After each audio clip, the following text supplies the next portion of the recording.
Varicose veins తో బాధపడుతున్నారా? దసరా సందర్భంగా ఉచిత కన్సల్టేషన్, సర్జరీపై 20% వరకు డిస్కౌంట్. నమస్తే రమ్మగారు. నమస్తే జయ.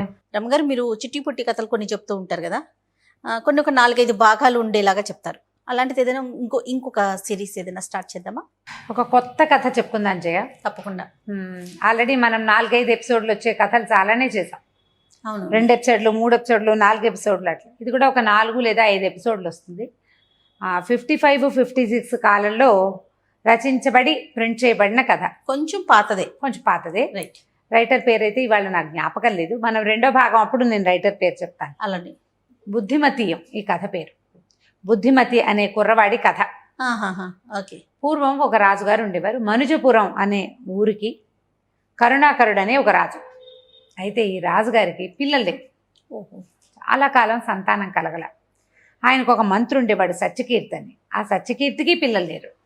రాజు మంత్రి ఇద్దరు కూడా సంతానం లేదు. ఎట్లాగైనా సంతానం కలిగే ఉపాయం కోసం ఆలోచిస్తున్నారు. ఎవరైనా రాజుగారికి పిల్లలు పుట్టేలాంటి ఉపాయం ఏదైనా చెప్పగలిగితే వాళ్ళకి అర్ధరాజ్యం ఇస్తామని ప్రకటించారు.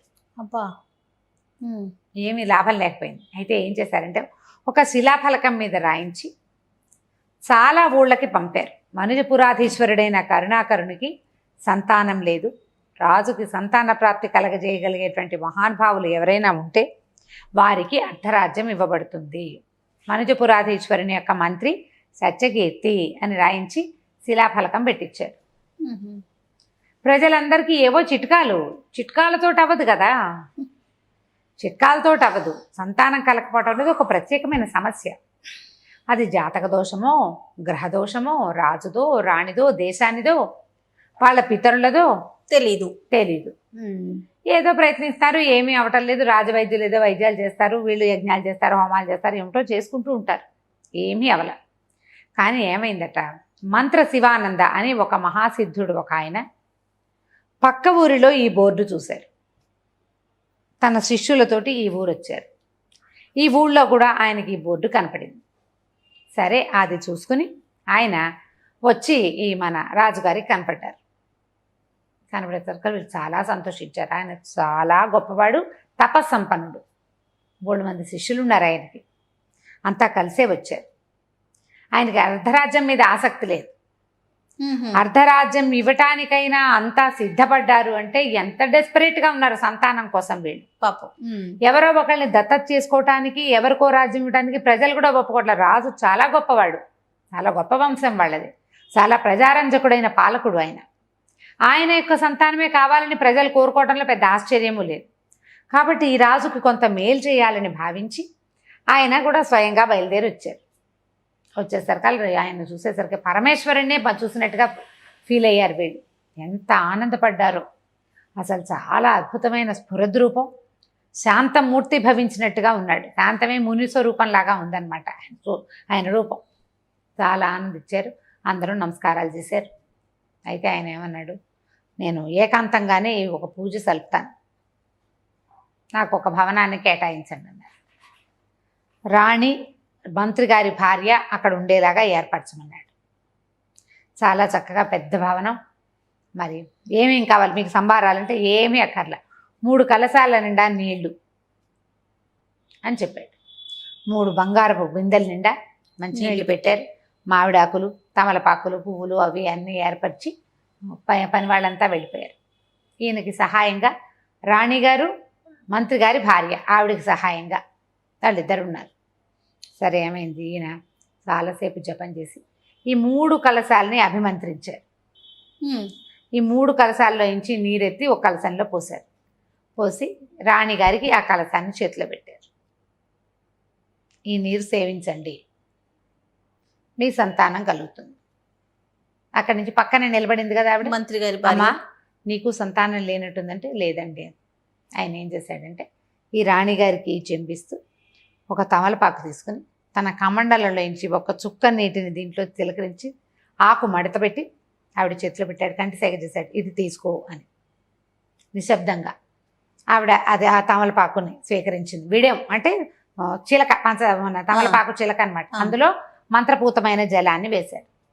ఈ నీళ్ళ కలసం పుచ్చుకుని రాణిగారు పరమానంద భరితురాలే ఇంటికి వెళ్ళిపోయింది అంతఃపురంలో. ఈవిడ ఆయన పుచ్చుకోమన్నాడంటే ఇదేదో విశేషం, సంతానం లేదు కదా అని అడిగి అది ఇచ్చాడంటే సంతానం కోసం ఇచ్చినట్టు. ఇక ఎంతో సంతోషంగా భర్తలతోటి గడిపారు, చాలా ఆనందంగా, సంతానం కలిగిస్తుందన్న సంతోషంతో.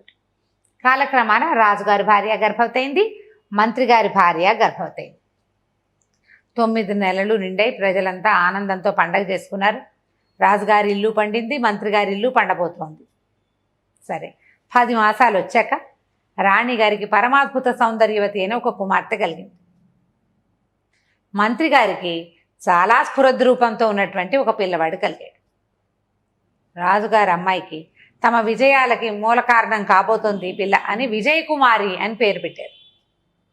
మంత్రి గారి అబ్బాయికి బుద్ధిమతి అని పెట్టారు పేరు, బుద్ధిమంతుడు కావాలన్న కోరికతో. ఈ విజయకుమారి బుద్ధిమంతుడు ఇద్దరు పెరుగుతున్నారు. సరే, విజయకుమారికి చాలా తెలివిగలది, ఎంతో చురుకైంది. మరి దేశ విదేశాల నుంచి ఎంతమందో పండితుల్ని వాళ్ళని వీళ్ళని రప్పించి పిల్లకి చదువు చెప్పించడం మొదలుపెట్టారు. ఆటోమేటిక్గా మంత్రి గారి అబ్బాయి బుద్ధిమంతుడైన బుద్ధిమతి కూడా యువరాణితో పాటే చదువుకోవటం మొదలుపెట్టాడు. వీళ్ళిద్దరూ జోడుగా ఉండేవాళ్ళు. కొంతకాలం ఇంటి దగ్గర చదువుకున్నారు, తర్వాత గురుకులానికి పంపారు. రాజుగారి అమ్మాయి వెళ్ళింది, మంత్రి గారి అబ్బాయి వెళ్ళాడు.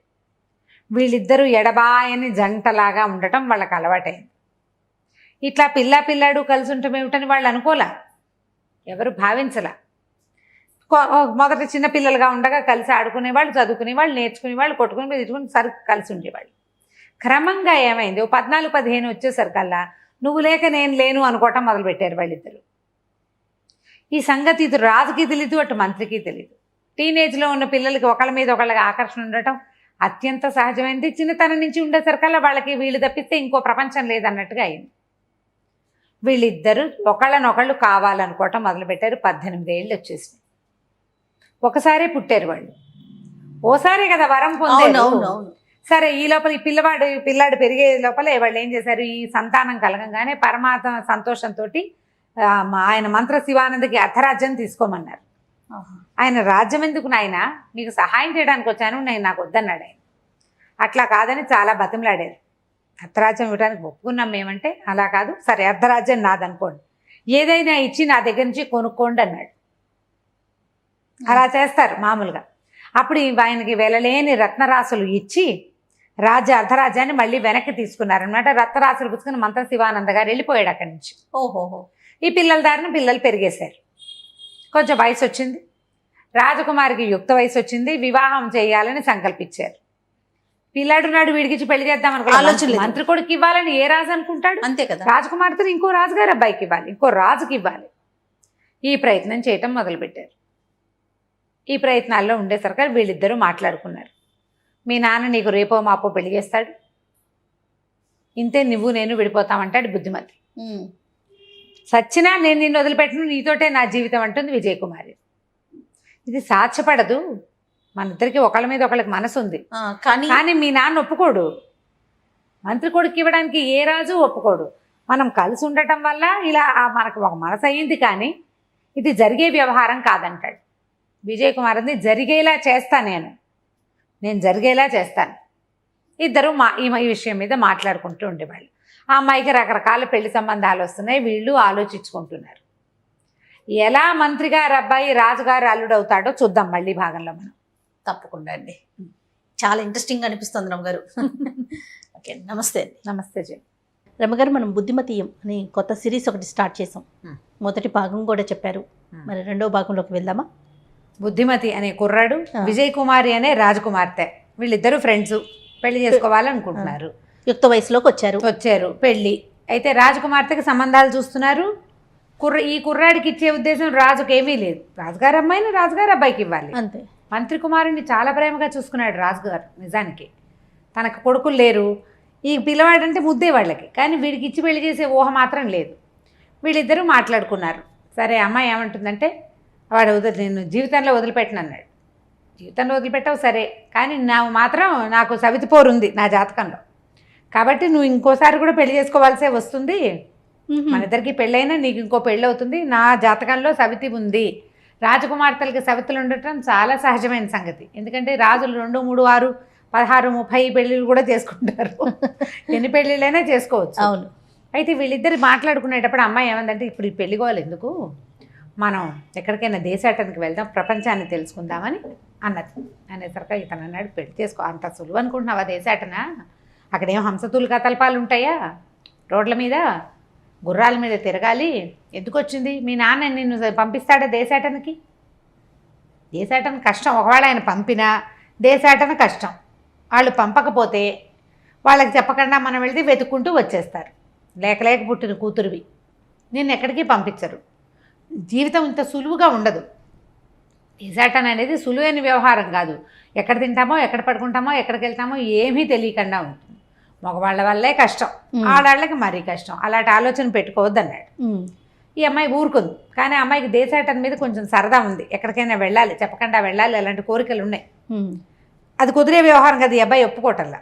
సరే, ఇద్దరు మాట్లాడుకున్నారు. ఈ అమ్మాయి ఏం చేసింది, ఇంటికి వెళ్ళిపోయింది. అతను అప్పుడప్పుడు కలుసుకునేవాడు. తను అంతఃపురంలో ఉండేది, ఇతను వాళ్ళ బిల్డింగ్లో ఉండేవాడు.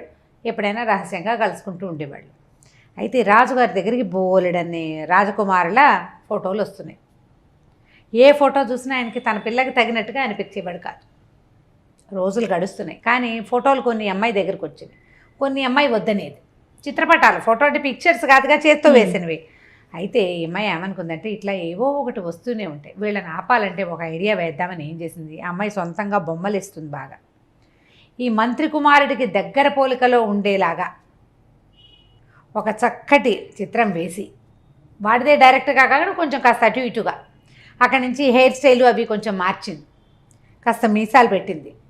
రాజకుమారుడికి ఉన్నట్టు ఒక కిరీటము, ఒక ఇట్లా ఉత్తరీయం వేసుకున్నట్టు, నడుంలో ఒక పిడిబాక పెట్టుకున్నట్టుగా ఒక పిక్చర్ వేసి పరిచారిక చేతికిచ్చి తండ్రి దగ్గరికి పంపించింది.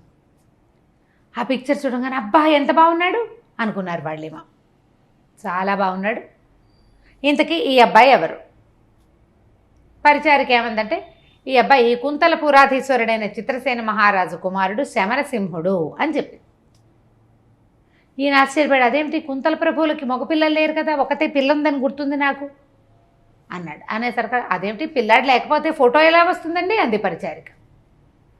ఉండే ఉంటాడు, మనకు తెలీదు.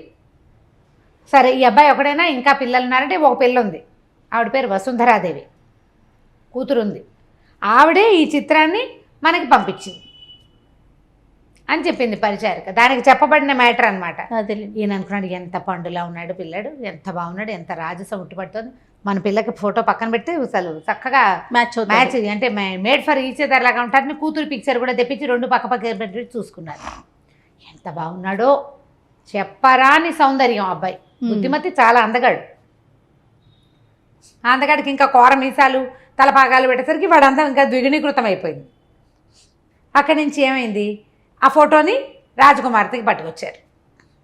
అమ్మాయి, ఇది ఎప్పుడైనా చూసావా నువ్వు ఈ పటము అని చూపించారు. ఆ చూడలేదని అప్పుడే చూసినట్టు సినిమా ఇచ్చి అమ్మడు చూసింది. చూసి చాలా బాగుంది అని ఒప్పుకునేసరికి రాజుగారు అన్నాడు, అమ్మ నీకు సరిపోతాడు అనిపిస్తుంది అంటే, సరిపోతాడు నాన్నగారు. ఎవరండి, ఏమిటండి అని తెలియనట్టుగా అడిగింది. ఈవిడ సృష్టించిన పాత్రే అది.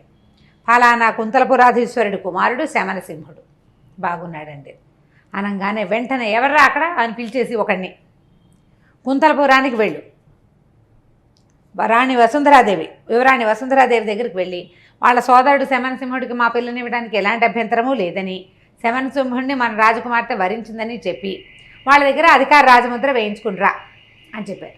హడిలిపోయింది విజయకుమారి. ఓరి నాయన, ఊరికే సుబుసుబో ఒక ఫోటో ఇస్తే ఇప్పటికిప్పుడు వీడిని ఎవడో పంపేస్తే మన బండారం బట్టబయలవ్వదు, బండారం బయటపడుతుంది. ఏం చేయాలి? సరే ఏమంది, నాన్నగారికి వచ్చే తలకాయ నొప్పిగా ఉందండి, వెళ్ళొస్తానండి అని చెప్పి బయటకు వచ్చేసింది. ఎవరు సైనికుడిని పిలిచారో వాడిని నోటి మీద వేలు పెట్టుకుని రా నా దగ్గరికి అని వాడిని పిలిచింది. నేను చెప్పేదాకా బయలుదేరద్దు, నువ్వు మీ ఇంట్లో ఉండు, నేను కబురు చేస్తాను నీకు అని వాడి చేతిలో కాస్త అంత బంగారం పోసింది. వాడికి మాత్రం ఏం చేయదు, పని చేయాలి, కాస్త లేటుగా చేయాలి. రాజకుమార్తె ఐడియా ఏమిటో వాడు నిశ్శబ్దంగా వెళ్ళిపోయాడు. ఈ అమ్మాయి ఏం చేసింది, వీడికి పిలిపించింది ఇతన్ని, బుద్ధిమతిని. ఇద్దరు కలిసి ఒక తోట దీంట్లో కలుసుకున్నారు, ఒక లతా నికుంజంలో కలుసుకున్నాక అబ్బో చాలా రోజుల తర్వాత కలుసుకున్నాం కదా అని మళ్ళీ ఉత్సాహంగా చేతులు పట్టుకున్నాడు. ఏమిటి మన ఇద్దరం కలుసుకోవడానికి పిలిచావా అని అడిగేసరికల్లా అమ్మాయి ఏం చెప్పింది, కాదు నేను ఒక బ్రహ్మాండమైన పథకాన్ని రచించాను, ఆ పథకాన్ని కనుక మనం చేయాలంటే నువ్వు జాగ్రత్తగా ప్లాన్ ప్రకారం చేయాలి. ఏం చేయాలి? నువ్వు ఇక్కడి నుంచి బయలుదేరి కుంతలపురానికి వెళ్ళి అన్నాడు. వెళ్ళాక అక్కడ ఒక పెద్ద రాజభవనం కొనాలి. కొన్నాక అక్కడ నువ్వు నుండు స్థిమితంగా. ఇక్కడి నుంచి ఒక సైనికుడు వచ్చి రాజముద్ర కోసం వస్తాడు. వాడితో మాట్లాడి వాడి ఉత్తరం మీద సంతకం పెట్టి పంపించేసి వెనక్కి. వాడు కుంతలపురం వెళ్ళినట్టు ఉంటుంది, ఉత్తరం తెచ్చినట్టు ఉంటుంది. తర్వాత మనం వివాహం చేసుకుందాం, పెళ్ళైపోయాక మా నాన్న మాత్రం ఏం చేస్తాడు అనేసరికి ఈయనన్నాడు, చాలా చిక్కులున్నాయి, కుంతలపురం వెళ్ళడం ఓ కష్టం, అక్కడ నేను రాజభవనాలు అవి ఇవి కొనాలంటే డబ్బు గిద్దస్కం కావద్దంటే నేను ఇస్తాగా, మండ్లు మాణిక్యాలు బోల్డున్నాయి, నేను ఇస్తానని. బాగుంది. అక్కడికి వెళ్ళిన తర్వాత నేను అక్కడ సెటిల్ అయ్యాక సైనికుడు ఎవడో వస్తాడు, సైన్యాధికారి ఒకడు రాడు, వాళ్ళు 5-6 వస్తారు. ఇప్పుడు నేను రాజముద్ర వేయాలంటే ఎక్కడి నుంచి వేస్తాను? ముద్ర లేదే మీ నాన్న ఒప్పుకోడు కదా. నేను సంతకం పెట్టాక రాజముద్ర పడద్దా కుంతల దేశాంది అంటే? ఏమంది, పూర్వం మా తాత అంటే ఇప్పుడున్న రాజుగారి తండ్రి కుంతలపురాన్ని జయించాడు. వాళ్ళ నగరంలో వాళ్ళంతా కప్పాలు ఇచ్చినప్పుడు, ఆ నగరాన్ని కొల్లగొట్టుకుని తెచ్చినప్పుడు చాలా వజ్రాలు మండ్లు మాణిక్యాలు తెచ్చారు. అందులో ఒక రత్నాంగుళీక ఉంది, అది వాళ్ళ రాజముద్ర అని తెలుసు నాకు. నేను అది పట్టుకొచ్చి నీ చేతికిస్తా, నువ్వేం చేస్తావు? దాన్ని ముద్ర వేసి పంపించేసి. వీళ్ళు కత్తికి బాచకం కట్టమంటారు, అంతే కదా. తర్వాత నువ్వు మీ రాజలాంఛనాలతోటి ఎలాగో మన దగ్గర డబ్బు దశగా ఉన్నాయి కాబట్టి లాంఛనాలు ఏర్పరచుకుంటారా, పెళ్లి చేసుకో, తర్వాత బుద్ధిమంతుని అనే చెప్పేద్దాం. పెళ్ళి అయిపోయాక మా నాన్న ఏం చేయలేడు. ఇప్పుడు మన దగ్గర ఎంతమంది తెలివితేటలు ఉన్నాయి అట్లా, పాతకాలపు తెలివితేటలు. పెళ్ళి అయిపోయాక ఇంకేం చేస్తారు, ఓ పిల్లల్ని కనేసాక ఇంకేం చేస్తారు అని చెప్పి రాజుగారి అమ్మాయి, నేను మంత్రి గారి అబ్బాయిని ప్రేమించాను, వీడిని పెళ్లి చేసుకుంటాను అని తండ్రి చెప్పకుండా అతి తెలివితేటలకు పోయి అతని మొహం ఉన్న పిక్చర్ వేసేసి, ఇప్పుడు ఆ పిక్చర్లో ఉన్నవాడే శవనసింహుడు అని ప్రూవ్ చేయడం కోసం ఇంత ప్రయత్నం అన్నమాట. ఇవన్నీ తెలివిగల పనులని మనం అనుకోగలమా? అతి తెలివి తక్కువ పనులు, అతి తెలివి పనులు. సరే ఇతను అన్నాడు, అదంతా సులువుగా అవుతుందంట. ఏమీ లేదు, సైనికుడిని నేను ఆపా, వాడు వెళ్ళడు, వాడి పరివారంతో వెళ్ళాలి, వాడు ఇప్పుడు వెళ్ళడు, నువ్వు వెళ్ళాక నేను వాడిని పంపిస్తా, వాడు వస్తాడు, ఇలా జరిగిపోతుంది అని చెప్పి ఊహించింది. అంతా కథ అంతా ఊహించేసింది. సరే అమ్మాయి కావలించుకున్నాడు, సరదాగా కాసేపు కబుర్లు చెప్పుకున్నాడు. సరేనన్నాడు. ఆవిడ ఉంగరం పట్టుకొచ్చి ఇచ్చింది, ఉంగరం పెట్టుకున్నాడు. మరి అక్కడి నుంచి బోళ్ళని రత్నాలు అవన్నీ కూడా మూటలు కట్టించింది, 2 మూటలు కట్టింపించి ఇప్పించింది. మంత్రి గారి అబ్బాయి దగ్గర రక్తరాసులు ఉండే అవకాశం లేదు, ఏదో కొంచెం ఉంటుంది, రాజుగారి అమ్మాయికి దొరుకుతాయి అవన్నీ. ఇవన్నీ పుచ్చుకున్నాడు, బయలుదేరాడు, ఇంటికి వెళ్ళిపోయాడు. సరే రాత్రి చక్కగా అమ్మా నాన్న చెప్పాడు, దేశాటానికి వెళ్తాను అంటే ఆయన సంతోషించాడు. రేపొద్దున మంత్రి కావాలి తన కొడుకు, మంత్రి గారి అబ్బాయి మంత్రి అవుతాడు కదా, కొంచెం దేశాలన్నీ తిరిగి వస్తే వీడికి కూడా తెలివితేటలు పెరుగుతాయి. నిన్న దాకా చదువుకున్నాడు, కొంచెం సరదాగా వెళ్ళొస్తాడు, తర్వాత పెళ్లి పేరెంటం చేయొచ్చని ఒప్పుకున్నారు. పొద్దున్నే లేచాడు, చక్కగా పొద్దున్నే తినాల్సిన భోజనాలు అవి తినేసి సద్దన్నం తిని బయలుదేరేసాడు అనమాట. ఆ పుస్తకంలో శీతల అన్నము అని రాశారు, ఖచ్చితంగా సద్దన్నం తిన్నాడు అని రాశాక ఇవో 2 తినేశాక ఏం చేశాడు, ఒక 2 పని వాళ్ళని తోడు పెట్టుకుని గుర్రాలు వేసుకుని బయలుదేరి వెళ్ళారు. శమనసింహుడి దగ్గరికి పంపాము ఉత్తరం అని, అంటే మనం కబురు పంపాము అని రాజుగారి స్థిమితంగా ఉన్నాడు. ఆ పిల్లాడే మన పిల్లకి కాదగిన వరుడు అని. ఈ బయలుదేరిన అబ్బాయి సరే అలా వెళ్ళారు ఎక్కడికో దిగంతాల్లోకి. కుంతల దేశానికి వెళ్ళాలంటే అదేం పక్కన ఉందా, వెళ్ళొద్దు. సరే ఆ రాత్రికి ఎక్కడో ఆగారు, పడుకున్నారు, చక్క వంట చేసి తిన్నారు. చెరువు అది ఉంది, ఏమీ పల్లెలు గ్రామాలు ఏమీ లేవు ఆ దారిలో. పల్లెలు ఉంటే ఏ పల్లెలోకి పోయి ఓ ఇల్లు ఓ సత్రమో లేకపోతే దేవాలయమో, చిన్న దేవాలయాలు ఉంటాయి కదా, వాటికి అనుబంధంగా ఉండే చోట అయితే సేఫ్గా పడుకోవచ్చు. అడవుల్లో అంత సేఫ్టీ ఉండదు చూడు. అవును, భయంగానే ఉంటుంది. కానీ 2 పని వాళ్ళు ఉన్నారుగా, పడుకుంటే ఈ పగలల్లా ప్రయాణం చేసి ఈ అబ్బాయి చదువుకున్నాడు, కానీ ఈ రోజంతా ప్రయాణాలు చేయటం అవి అలవాటు ఉన్నవాడు ఏం కాదు. ఒక ఒళ్ళెరగానే బాగా నిద్రపోయాడు. తెల్లారిన తర్వాత ఏమైంది, తెల్లవారగానే ఏ చెట్టు కింద వీళ్ళు పడుకున్నారో ఆ చెట్టు పక్కన ఉన్న పెద్ద వటవృక్షం మీద బోలెడన్ని కోతులున్నాయి. అవి ఏం చేసినాయి, ఈ కుర్రాడు ఏం చేశాడంటే ముందు ఈ రత్నాల సంచులు ఉన్నాయి కదా, అవి 2 ఒకదాని పక్కన వేసి వాటి మీద తల పెట్టుకు పడుకుంటాడు. మనం ఇలాగే పడుకోం కదా, అటు ఇటు తిరుగుతాం. ఆ మూట కొద్దిగా వదిలేయి ఆ లోపల ఉన్న రత్నాలు కొన్ని కనపడుతున్నాయి. అవి ఏమిటోనని ఈ కోతులు ఏం చేసినాయి, వీటిని ఎత్తి కింద నుంచి ఆ 2 సంచులు లాక్కెళ్ళిపోయింది. అయ్యో రామా. ఈ పని వాళ్ళు నిద్రపోయారు. ఆయన పడుకున్నాడు, వీళ్ళు పడుకున్నారు. నిద్రలే చూసుకుంటే రత్నాలేవి సంచులు. ఇప్పుడు వీటితోటే కదా అక్కడికి వెళ్ళి అదేమిటో చెయ్యాలి, ప్రయోజకత్వం. బిల్డింగ్ కొనాలి కదా ఒకటి.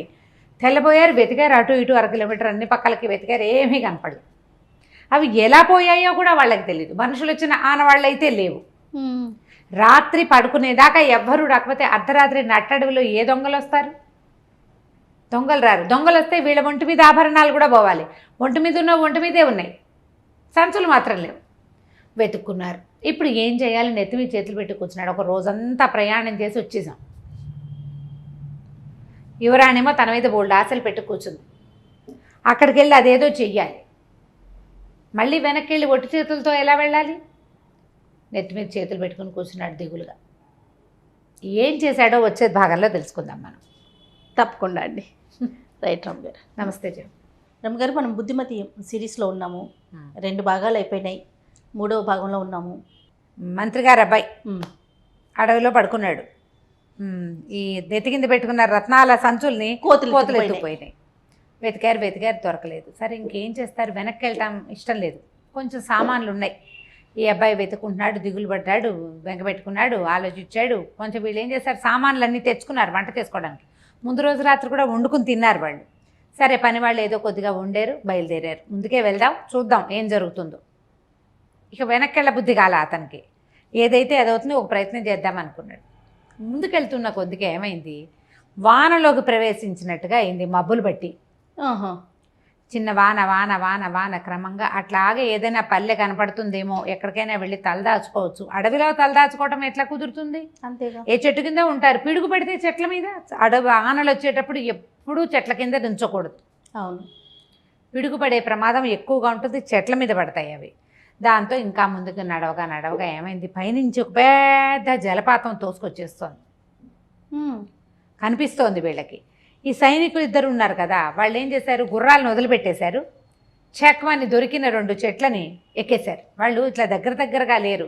వానకి ఒకడు ముందు వెనకగా నడుస్తున్నారు. పైనుంచి వస్తున్నటువంటి ఆ జలపాతాన్ని చూసేసరికల్లా జలపాతాన్ని కొట్టుకుపోతామేమోనని భయపడి వాళ్ళిద్దరూ చెరో చెట్టు ఎక్కేశారు. ఈ అబ్బాయి ఈ విజయ్ కుమారి గురించి ఆలోచిస్తున్నాడు. ఆమె వేసిన ప్లాన్ ఎట్లా వర్కౌట్ అవుతుందో తెలీదు. ఇవన్నీ పోయినాయి, ముందుకెళ్తే తెలివిగల పని అవునో కాదో తెలీదు. అట్లా ఆలోచించుకుంటూ ఆ మీదకు వస్తున్న ప్రమాదాన్ని చూసుకోక ఆ ప్రవాహంలో కొట్టుకుపోయాడు.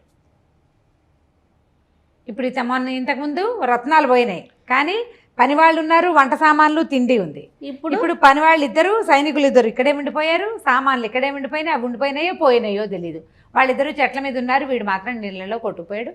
వీళ్ళిద్దరూ పైన నుంచున్న వాళ్ళు చూస్తూనే ఉన్నారు. చెట్ల మీద నుంచున్నారు, ఏం చేస్తారు? ఎవరి ప్రాణాన్ని వాడు రక్షించుకోవాలి కదా.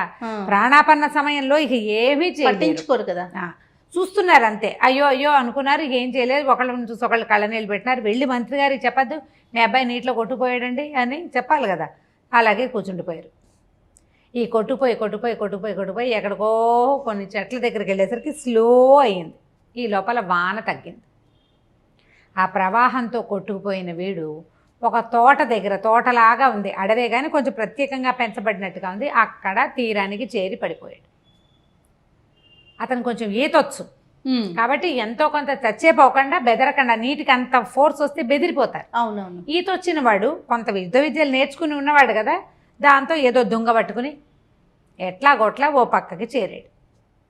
చేరాక లేచి ఆ నీళ్ళలో నుంచి బయటకు వస్తే బట్టలన్నీ తడిచిపోయినాయి, ఏం లేదు, ఏవో చెట్లు కనపడే, మామిడి చెట్లు అవి ఉన్నాయి. సరే ముందు అలసిపోయాడు నీళ్ల తాకిడికి. పోయి ఒక చెట్టు కింద పడుకున్నాడు. పడుకునేసరికి ఏమైంది, ఆ సమయానికి అది కొంచెం మధ్యాహ్నం అయ్యేసరికి ఆ ప్రాంతంలో ఒక రాక్షసి నివాసం ఉంటుంది, ఒక అమ్మాయి. అది వీడిని చూసింది. ఎంత బాగున్నాడో, చక్కగా ఉంటే ఇలాంటి వాడితోటి ఉండాలి, వీడిని పెళ్లి చేసుకుందాం అనుకుంది. ఏం చేసింది, పడికి నిద్ర మెలకు రాకుండా అలాగా ఎత్తి భుజాన్ని వేసుకుని అది ఉండే వైపుకి తీసుకుపోయింది. అడవిలో ఏంటంటే కొంచెం దట్టంగా చెట్లు ఉన్న చోట ఒక గుహ లాంటిది ఉంది దానికి, అది పడుకోవడానికి ఉండడానికి. తీసుకుపోయి అక్కడ మెత్త గడ్డితో చేసిన పక్క ఒకటి ఉంటే వీడిని ఎత్తి దాన్ని పడుకోబెట్టింది. వీడికి మెలకు వచ్చే లోపల కొద్దిగా ఆహారం తీసుకుని అందంగా అలంకరించుకుని వద్దామని దాని దారిని అది పోయింది. వీడు 1 గంట 2 గంటలకి మెలకు వచ్చింది. నీటి తాకిడికి పడి ఉన్నాడు కదా, సొమ్మసిల్లిపోయి ఉన్నాడు వీడు. అక్కడే ఉండుంటే ఆ ఎండకి ఎలా ఉండేదో, ఈ గుహలో చల్లటి ప్రదేశంలోకి వచ్చి పడుకునేసరికి 1 గంట గంటన్నరకి మెలకు వచ్చింది. చూస్తే ఇదేమిటి ఏమిటో విచిత్రంగా ఉంది. గుహ వాసన వేరేగా వస్తుంది, పచ్చిమాంసపు వాసన. అక్కడి నుంచి ఏదో దుర్గంధం. అటు ఇటు చూస్తే అక్కడున్న వస్తువులు కానీ, అక్కడ కనపడుతున్న ఎముకలు పుర్రెలు లాంటివి కానీ మానవ మాత్రులు వాడే వ్యవహారంగా లేదు. అర్థమైంది తనకి. వాడు తెలివిగలవాడు కదా, అతను తెలివైన వాడు అబ్బాయి. బాగా చూసుకున్నాడు అటు ఇటు. ఏం చేయటం, అసలు ఎవరు నన్ను ఇక్కడికి తెచ్చారు? నేను పడుకున్నది ఎక్కడా? చెట్టు కింద, ఖచ్చితంగా గుర్తుంది. నేను నిద్రలో నడిచి వచ్చేసేయటానికి వస్తే అడవిలోనే ఎక్కడో తిరగాలి. నేను పైకి వచ్చినప్పుడు చూస్తే అన్ని చెట్లే ఉన్నాయి, గుహ గిహ ఏమీ లేదు, అక్కడ కొండ రాతి ముక్క లేదు. ఇది వేరే ప్రాంతం, ఇక్కడేమి చెట్లుగా లేవు. సరే, అందులోంచి మెల్లిగా బయటకు వచ్చాడు. దూరం నుంచి వాడికి కనపడుతోంది సగం సగం బట్టలతోటి బ్రహ్మరాక్షసిలాగా ఉన్న బండగా ఉన్న ఒక ఆకారం నడిచొస్తోంది. ఆడదని తెలిసింది వాడికి. కొంపతీసి ఇది కానీ నన్ను తెచ్చిందా అని మనం వచ్చి అందులోంచి బయటకు వెళ్తే సరాసరి దాని ఎదురుకుండానే వెళ్తాడు. పారిపోవాలంటే దాని ఎదురుకు పారిపోవాలి, ఇంకో దారి ఏం లేదు అక్కడ. సరే, ఏదో చేద్దామని ఏం చేశాడు, లోపలికి వెళ్ళి పడుకున్నాడు. మళ్ళీ పడుకున్నాడు.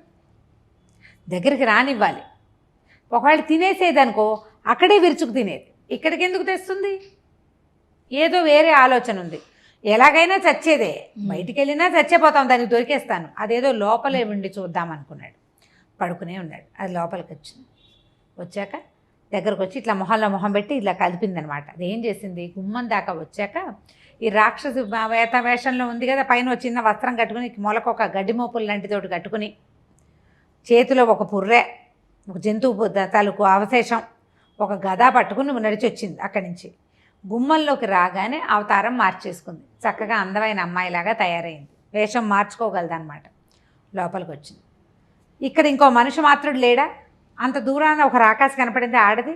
దగ్గరికి వచ్చేసరికల్లా ఒక అందమైన ఆడపిల్ల వచ్చింది, అదే మార్చుకుందనమాట. పైగా ఇంత నట్టడివి ఎక్కడో ఉంది, భూప్రపంచానికి ఒక మూల ఉన్నట్టుంది.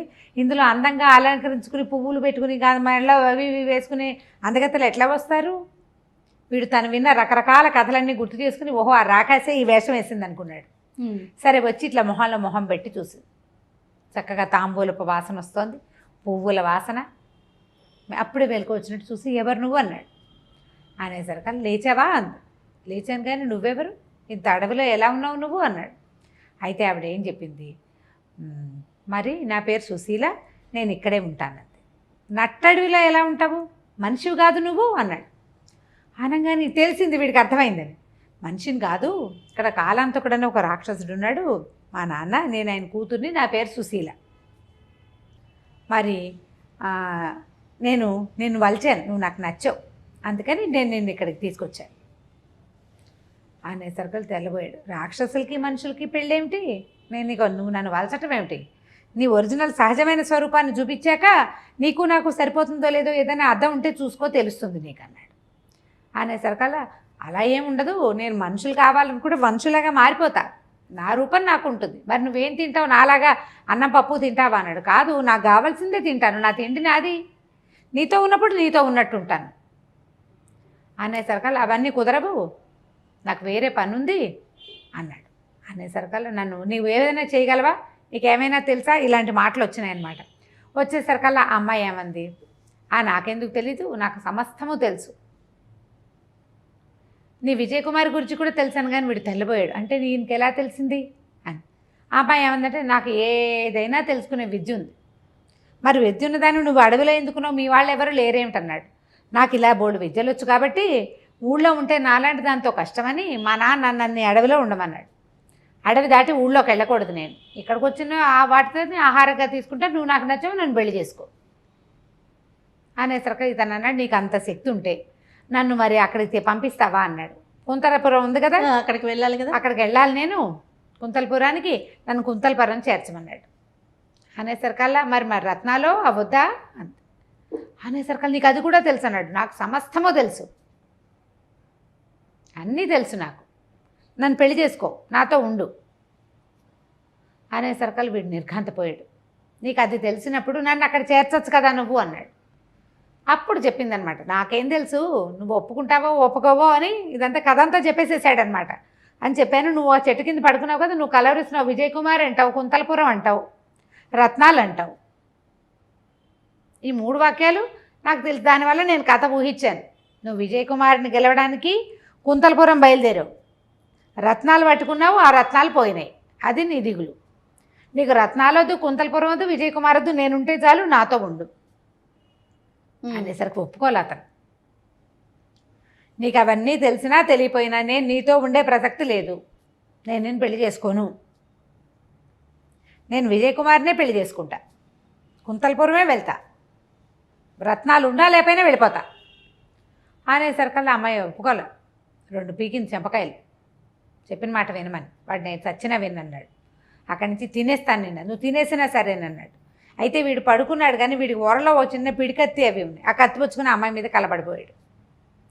కలబడిపోయేసరికి అది ఏం చేసింది, అప్పటిదాకా అందంగా సౌందర్యవంతమైన రూపంతో ఉంది కదా, ఒకేసారి తన ఒరిజినల్ రూపం చూపించింది. అది దూరం నుంచి చూశాడు అతను నడిచొస్తుంటే. దగ్గరగా ఉన్నట్టుండి అందంగా ఉన్న మొహం ఇంత అయిపోయి దాని కూరలు పళ్ళు బయటకు వచ్చి మెళ్ళో కపాలాలు, చెవులకు చిన్న చిన్న కుండలాగా చిన్న కపాలాలు వేసుకుంది, పుర్రెలు ఎముకలు గందరగోళం. ఇంత భారీ మనిషి అంటే అది రాక్షసి. ఒకసారి హడిలిపోయాడు, కత్తి వదిలేసాడు. ఒకేసారి రూపం మారేసరికి ఉలికిపడ్డాడు, భయపడ్డాడు. పాడేసరికల్లా అది కాస్త వీనికి చిత కొట్టేసింది. కేకలు పెట్టాడు, రక్షించండి రక్షించండి అని. తప్పించుకోవడానికి ప్రయత్నం చేస్తున్నాడు, పారిపోవడానికి. ఈ లోపల ఏమైంది, అక్కడికి ఒక మునీశ్వరుడు వచ్చాడు. వచ్చి ఏం చేశాడు, రావటం ఆయన దగ్గర ఒక కమండలం ఉంది, కాస్త నీళ్లు తీసి ఆ రాక్షసు మీద చల్లాడు. చల్లంగానే అది ఒక చిన్న చిట్టెలుకలాగా అయిపోయి పరిగెత్తేసరికల్లా వీడు అమ్మయ్య అనుకున్నాడు. ఆయన ఏం చేశాడు, అబ్బాయిని చేత్తో పుచ్చుకొని బయటికి తీసుకొచ్చాడు. ఎవరు బాబు మీరు, నన్ను రక్షించడానికి వచ్చారంటే నేను ఈ దారిలో వెళ్తున్నాను, నీ కేకలు వినబడి వచ్చాను. అది వీడికి ఏం డౌట్ వచ్చింది, ఒక అనుమానం వచ్చేసింది. ఇప్పుడు అది నాజూగ్గా లతాంగిలాగా ఉన్నది ఒకసారి వికృతాంగిగా తయారైంది. ఈయన ఒక చెంబులోంచి 2 చుక్కలు నీళ్ళు తల్లి దాన్ని ఎలుకం చేశాడు. వీడికి కూడా ఏ శక్తులైనా ఉండి వీడు ఇంకో రూపం వహిస్తే నేనేం చేయాలి ఇక్కడ? కంగారు పడ్డాడు, భయపడిపోయాడు. బాబు మీరు కూడా అవతారం మార్చుకుంటే నేనేం చేస్తానండి అంటే, ఏమీ మార్చుకోకండి నాయన, నేను అనంత శక్తులు కలిగినటువంటి ఒక ఋషిని, నేను ఈ దారిన పోతూ ఎవరో మానవార్భకుడు అరుస్తున్నాడని వచ్చాను. ఈ ప్రాంతంలో ఈ రాక్షసు ఉందని, అది జంతువులు విరుచుకు తింటుంది నాకు తెలుసు, మనుషుల జోలికి అది ఎప్పుడూ రాలేదు, నా దారిని నేను వెళ్తాను, నన్ను అదేం చేయలేదు, నాకు శక్తియుక్తులు ఉన్నాయి కాబట్టి అందుకే వచ్చాను అన్నాడు. అని ఏ ఊరు ఏమిటంటే వీడు కొంచెం స్థిమితపడ్డాడు. ఆయన కొంచెం నీళ్ళ దగ్గరికి తీసుకెళ్ళాడు. సరే నీళ్ళు తాగాడు, కూర్చొని మెల్లిగా చెప్పాడు, మనుజపురం నుంచి వస్తున్నానండి అంటే, మనుజపురం నాది, నేను అక్కడి నుంచి కుంతలపురానికి బయలుదేరాను, మధ్యదారిలో ఇట్లా కోతులు నా నగలు తీసుకుపోయినాయి, నా రత్నాలన్నీ పట్టుకుపోయినాయి, నా సేవకులు 2 అక్కడ ఉండిపోయారు, నీటి ప్రవాహంలో కొట్టుపోయి ఇక్కడికి వచ్చాను, ఓ చెట్టు కింద పడుకుంటే ఈ రాకాసి నన్ను తీసుకొచ్చి పెళ్లి చేసుకోమంటోంది, అందుకని ఇలా అయిందని చెప్పాడు. చెప్పేసరికి మనుజపురం అనేది అక్కడ రాజు నీకు బంధువా అని అడిగేసరికి కాదు, ఆయన రాజు, నేను మంత్రి కుమారుణ్ణి, నేను బ్రాహ్మణుణ్ణి, రాజకుటుంబం కాదు నాది అనేసరికల్లా అని ఆయన మీకు తెలుసా అన్నాడు. అంటే ఈయన అడిగాడు, ఆయనకి సంతానం కలిగిందా అని అడిగాడు. కలిగిందండి, ఒక అమ్మాయి ఉంది, విజయ్ కుమార్ అని చెప్పాడు. చెప్పేసరికల్లా ఆయన సంతోషించాడనమాట. సంతోషించి ఆ అమ్మాయి పుట్టడానికి కారణం నేనే, ఆయనకి సంతానం లేనప్పుడు నేనే ఆయనకు పూజ చేసి నీది ఇచ్చాను అనగానే వీడు సంతోషించేశాడు. బాగా ఆనందం వచ్చేసింది వీడికి. అయ్యా తమరేనా అని వంగి కాళ్ళకి దండం పెట్టాడు. నువ్వెవరు నాయన అంటే, మీరు తమలపాకుల్లో నీటి జల్లిచ్చారు, మా అమ్మ తీసుకుంది, ఆవిడకి నేను సంతానంగా కలిగాను, నేను మంత్రి కుమారుని, నా పేరు బుద్ధిమతి అని చెప్పాడు. చెప్పేసరికి ఆయన చాలా సంతోషించాడు. సంతోషించి అబ్బాయి ధైర్యంగా కుంతలపురం వెళ్ళు, ఎప్పుడో అవకాశం కుదిరినప్పుడు మళ్ళీ నేను నీకు కనిపిస్తా, అక్కడికి కూడా నేను వస్తాను, మనుజపురానికి కూడా తర్వాత కాలంలో ఎప్పుడో మళ్ళీ వస్తానన్నాను, రాజుగారు ఇచ్చిన ధనరాశులు అవన్నీ ఖర్చు అయిపోయినాయి, కానీ నా దగ్గర ఇంకా కొంత ఉందని చెప్పి ఏం చేశాడు ఈయన, 2 మూటల రత్నాలని అతను ఏవి పోగొట్టుకున్నాడో వాటిని ఈ కుర్రాడి చేతిలో పెట్టాడు. అభీష్ట సిద్ధిరస్తు, నేను చేసిన పూజ వల్ల పూజ ఫలించి ఒక అమ్మాయి ఒక అబ్బాయి పుడితే వాళ్ళిద్దరూ వివాహం చేసుకోవడానికి నేను కారణం అవడం నాకు సంతోషంగా ఉంది, ఈ రత్నాలు తీసుకెళ్ళు, ఇక్కడి నుంచి కుంతలపురానికి వెళ్ళిపో, కుంతలపురానికి వెళ్ళేలాగా ఒక మంత్రం ఇచ్చాడు ఆయన. అక్కడికి వెళ్ళిపోతావు, అక్కడ నువ్వేం చేయదలుచుకున్నావో ఆ పని చేసుకో అని చెప్పాడు. చెప్పి ఆ 2 సంచులు వాడికి ఏది పోగొట్టుకున్నాడు సేమ్ అవే సంచులు, ఆ సంచులతోటి ఈ కుర్రాన్ని కుంతలపురంలోకి వెళ్ళిపోయేలాగా ఈయన ఒక మంత్రం వేసి పంపించేశాడు. వీడు కుంతలపురానికి చేరిపోయాడు. ఇంతలో ఏమైంది, ఈ భటులు ఇద్దరు ఎవరైతే సైనికులు ఇతనితో వచ్చారు, పని వాళ్ళు వచ్చారు కదా, వాళ్ళిద్దరూ వానాభంగుడు అన్నీ తగ్గిపోయాక మళ్ళీ చచ్చి చెడి 4 రోజులు, అంతకుముందు గుర్రాలు వేసుకొచ్చారు, గుర్రాలు లేవుగా, నడుచుకుంటూ 4 రోజులకి మనుజపురాన్ని చేరారు. చేరి మంత్రి గారి దగ్గరికి వెళ్ళి, అయ్యా ఇలా ఇలా జరిగిందండి, దారిలో ఇలా అయింది, పిల్లవాడు నీళ్ళలో కొట్టుపోయాడు కుర్రాడు, మేము చేయలేకపోయాము, మేమిద్దరం చేరో చెట్టు మీద ఉండిపోయామని ఏడ్చుకుంటూ చెప్పారు. మంత్రి విపరీతంగా దుఃఖించాడు, ఏం చెయ్యాలో తెలియలే, బాగా ఏడుస్తున్నాడు. కానీ ఒక పూట గడిచేసరికి ఆయనకి మంత్ర ప్రభావం వల్ల జన్మించిన కుమారుడు నీకు వంశాభివృద్ధి అవుతుందని ఆయన దీవించాడు. అంటే నా కుమారుడికి సంతానం కలగాలి, ఆ కలిగిందే ఒక్క కుమారుడు, కాబట్టి వాడు ఎక్కడో చోట బతికే ఉంటాడని మనసు దిటవు చేసుకున్నాడు ఆయన. భార్యకి మాత్రం చెప్పలే, కానీ బుర్ర వెళ్ళాడేసుకుని దిగాలుగా ఉండేవాడు ఆయన. ఒక 2-3 రోజులు గడిచేసరికి రాజుగారికి అర్థమైంది, ఏమిటో దిగులు పడుతున్నాడు ఈ అబ్బాయి. ఎందుకు దిగులు పడుతున్నాడు? మంత్రి గారు దిగులు పడుతున్నారు, ఎందుకు ఇతను దిగులు పడుతున్నాడు? మంత్రిని అడిగాడు, ఏమిటో నువ్వు బాధపడుతున్నట్టున్నావు, అన్నం సరిగ్గా తింటున్నట్టు కనిపిస్తుంది, మొహం పాడైపోయింది, దిగాలుగా ఉన్నావు, ఇదివరకట్లాగా యాక్టివ్గా లేవు, ఏమిటి అని అడిగేసరికి ఆయన కొంచెం దుఃఖపడుతూ, అయ్యా ఇలా ఇలా జరిగిందండి, పిల్లాడు ఎక్కడికి వెళ్ళిపోయాడో తెలియలేదు అనేసరికి రాజుగారు ఇంకా దుఃఖానికి లోనైపోయాడు. మరి వీళ్ళకి కలిగినవి ఆ వాళ్ళకో పిల్ల వీళ్ళకో పిల్లాడు, మగ పిల్లాడు సరదా ఆయనకి ఈ పిల్లాడితోటి తీరుతోంది. అందుకే కదా రాజుగారు అమ్మాయిని ఎక్కడ చదువుకు పెట్టారు, అబ్బాయిని కూడా అక్కడే పెట్టారు. ఆయన దిగులు పడ్డాడు. అసలు మంత్రి గారికి ఎంత ఆశ్చర్యం, నాకంటే రాజుగారు ఎక్కువ ఏడుస్తున్నాడు అనిపించింది. ఏం చేశాడు, కొంతమంది సైన్యాధిపతిని పిలిచి సైనికులను పిలిపించి మంత్రి గారి అబ్బాయిని వెతుక్కురండి పంపించారు. ఎక్కడున్నా సరే మంత్రి గారి అబ్బాయి భూప్రపంచంలో ఏ పక్కన ఉన్నా సరే పట్టుకురావాల్సిందేనని ఒక సేనని పంపించాడు. వాళ్ళు వెతుకుతూ బయలుదేరారు. అయితే ఏమైంది, వాళ్ళ దారిని వాళ్ళు వెళ్ళారు. ఈ అమ్మాయికి ఇంకా కబురు రాలేదు, ఎందుకంటే రాణికి కానీ మంత్రి గారి భార్యకి కానీ ఈ కబురు తెలియలే, ఇంకా కంగారు పడతారని చెప్పలేదన్నమాట. అందుచేత రాజకుమారికి కూడా తెలియదు. వీళ్ళు ఏదో పెళ్లి సంబంధానికి చెప్పాం కదా అని వీళ్ళు సింతంగా ఉన్నారు.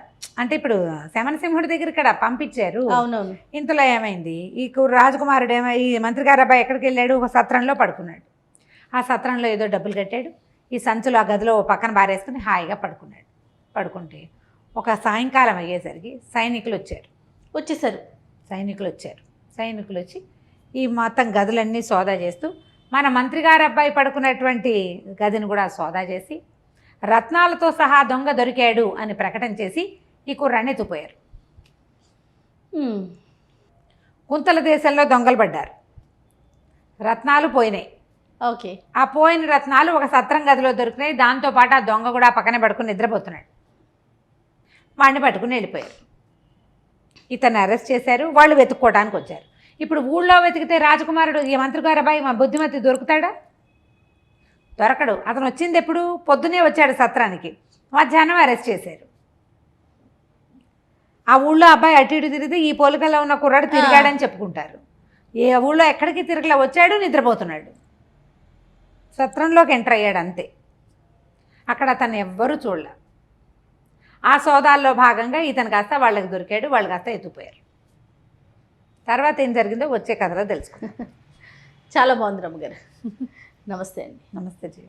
రమ్మగారు, మనం బుద్ధిమతీయం ఇది కూడా సిరీస్ చెప్పుకుంటున్నాం, 4వ భాగంలో ఉన్నాము.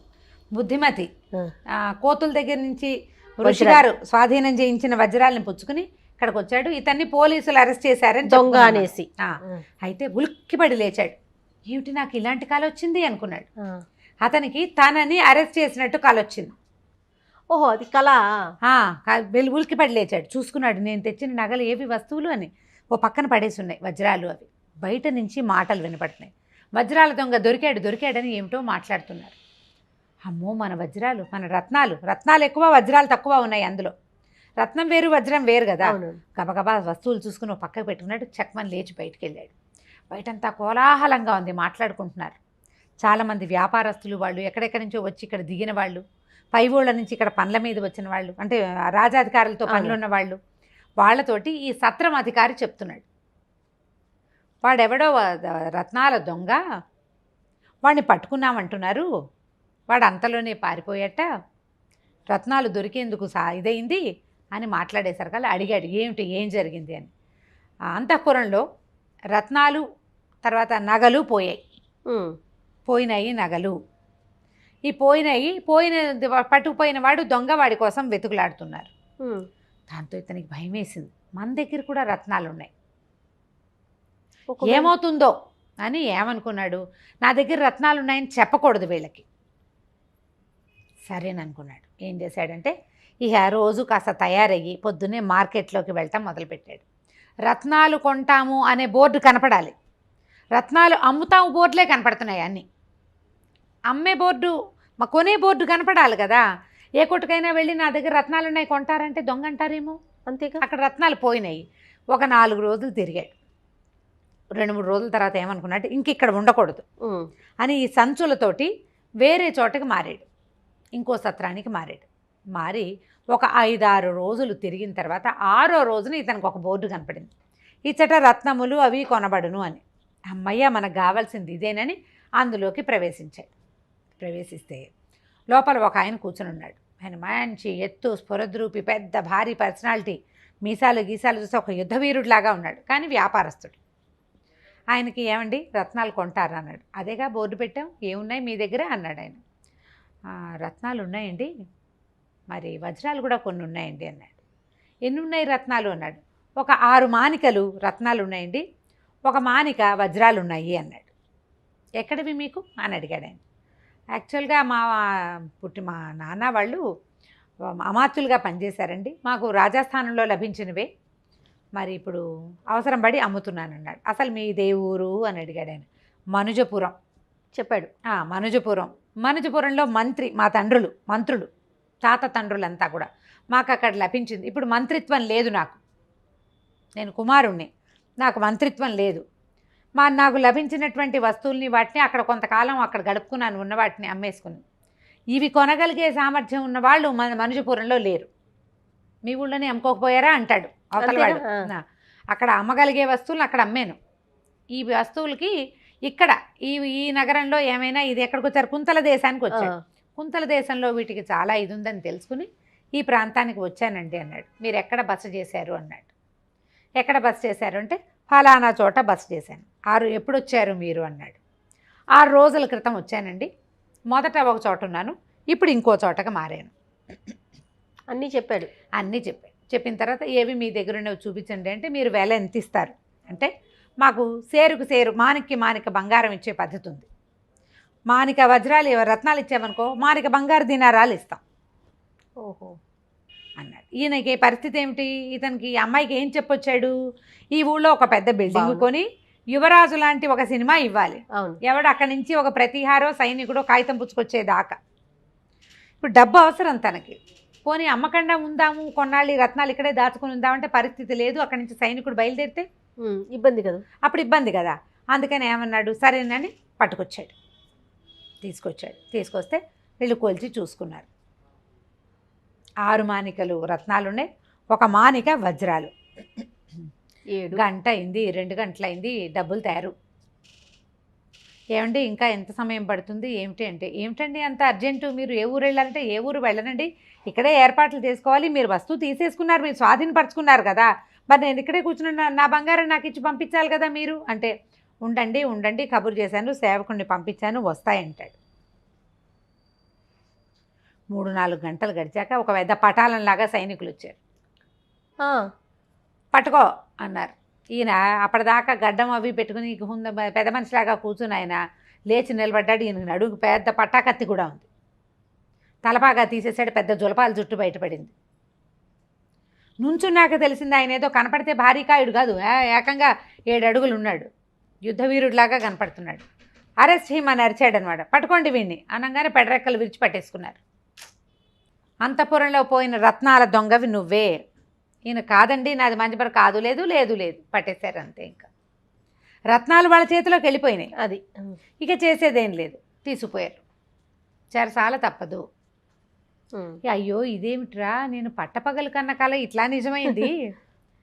ఆ రత్నాలు పోవటం ఏమిటి, నన్ను అరెస్ట్ చేయటం ఏమిటి, వీడికి ఏమీ తెలియలే. సరే ఏం చేశారు, పట్టుకున్నారు. పట్టుకున్న తర్వాత తీసుకుపోయారు. ఇవి ఏమేమి లెక్కలు సరిపోయినాయి, వీళ్ళకు కూడా 6 మానికల రత్నాలు పోయినాయి. ఒక మాణిక అవి ఇక్కడ ఉంది. వజ్రాల సంగతి అక్కడ వజ్రాలు లేవు.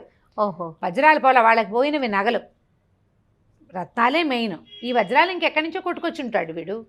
తర్వాత ఏ రోజు వజ్రాలు పోయినాయో ఇతను ఆ రాత్రే ఈ కుంతల దేశం లోపలికి వచ్చాడు. ఏ సత్రం దగ్గర దొంగ పట్టుపడ్డాడు అని మొట్టమొదట కేకలు పెట్టారో అదే సత్రం దగ్గర ఇతను ఉన్నాడు. మొదట చెప్పాడుగా వివరం, నేను ముందు అక్కడ ఉన్నాను, తర్వాత ఇక్కడికి వచ్చాను అని. దాంతో తీసుకుని మంత్రి గారి దగ్గరికి ప్రవేశపెట్టారు. ఆ స్థానంలో ప్రవేశపెట్టారు. ఓ చోట నిలబెట్టారు. నిలబెట్టిన తర్వాత ఏమన్నారు, ఎవరని వేరే పెద్దవాళ్ళు వచ్చి మిమ్మల్ని కనుక్కుంటారండి, ఒక రూమ్లోకి వెళ్ళండి అని ఓ రూమ్లోకి పంపించారు. పూర్తిగా దొంగ అని నిర్ధారించాల ఆయన పట్టుకున్నారు. ఇక ఊరంతా ప్రథ బయలుదేరింది. సేనాధిపతి ఆయన పట్టుకున్నాడు. ఆయన చాలా ప్లాన్ చేసి పట్టుకున్నాడు. ఇక్కడ రత్నాలు కొనబడినని బోర్డు కూడా పెట్టు కూర్చుని ఉన్నాడు అక్కడ.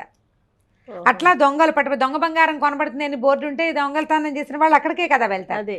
ఆయన ఆ ప్లాన్ చేశాడు. సరే ఏమైంది, వీడు మహాస్ఫురద్రూపి ఈ బుద్ధిమతి. అక్కడ అతను అడిగాడు సైన్యాధిపతి, అక్కడ వ్యాపారస్తుడు వేషం వేసిన ఆయన మీ పేరేంటండి అంటే కొంచెం ఆలోచించి మతిమంతుడు అని చెప్పాడు. బుద్ధిమతి అని చెప్పకుండా మతిమంతుడు నా పేరు అని చెప్పాడు. సరే ఇక్కడికి వచ్చేసరికల్లా ఏమైంది, ముందు ఒక పెద్ద మనిషి వచ్చి కనుక్కున్నాడు, మీదే ఊరు, మీరెవరు, ఏమిటి, మీకు ఎక్కడివి అని అడిగాడు. అన్నీ అడిగిన తర్వాత సరే భోజనం చేయండి, యువరాణి వచ్చి మాట్లాడతారు మీతో. యువరాణి, ఎందుకంటే మరి ఈ రాజ్యాన్ని సంరక్షిస్తోంది ఆవిడే. తండ్రి మరణించాడు, ఆయనకు ఒకటే ఒక కూతురు. ఆ కూతురే ఈ రాజ్యాన్ని పరిపాలిస్తోంది. ఆ కూతురికే సోదరుడు అని చెప్పి ఇతని పేరు వాళ్ళ నాన్నకి చెప్పింది ఆ అమ్మాయి. ఫోటోపై చూపించింది కదా తండ్రికి. సరే అక్కడి నుంచి ఏమైంది, కాసేపటికి యువరాణి గదిలోకి వచ్చింది. ఆ లోపలికి వస్తుంటే ఆవిడ సౌందర్యవతే, ఆవిడ ఇతన్ని చూసి మైమరిచిపోయింది. ఏమిటి ఇంత చక్కగా ఉన్నాడు వీడు, దొంగ ఏమిటి, దొంగలాగా లేడు. సరే 4 ప్రశ్నలు వేసింది. మీకు ఎక్కడివి, మీరెవరు, మీరేమిటి, ఏది ఇది అని వేసేసరికి చెప్పాడు. ఏమున్నాయి మీ దగ్గర అంటే 6 మానికల రత్నాలు ఉన్నాయండి, 1 మానిక వజ్రాలు ఉన్నాయి. వస్తువులు చూశారు, ఆ వజ్రాలు తమవి కాదు.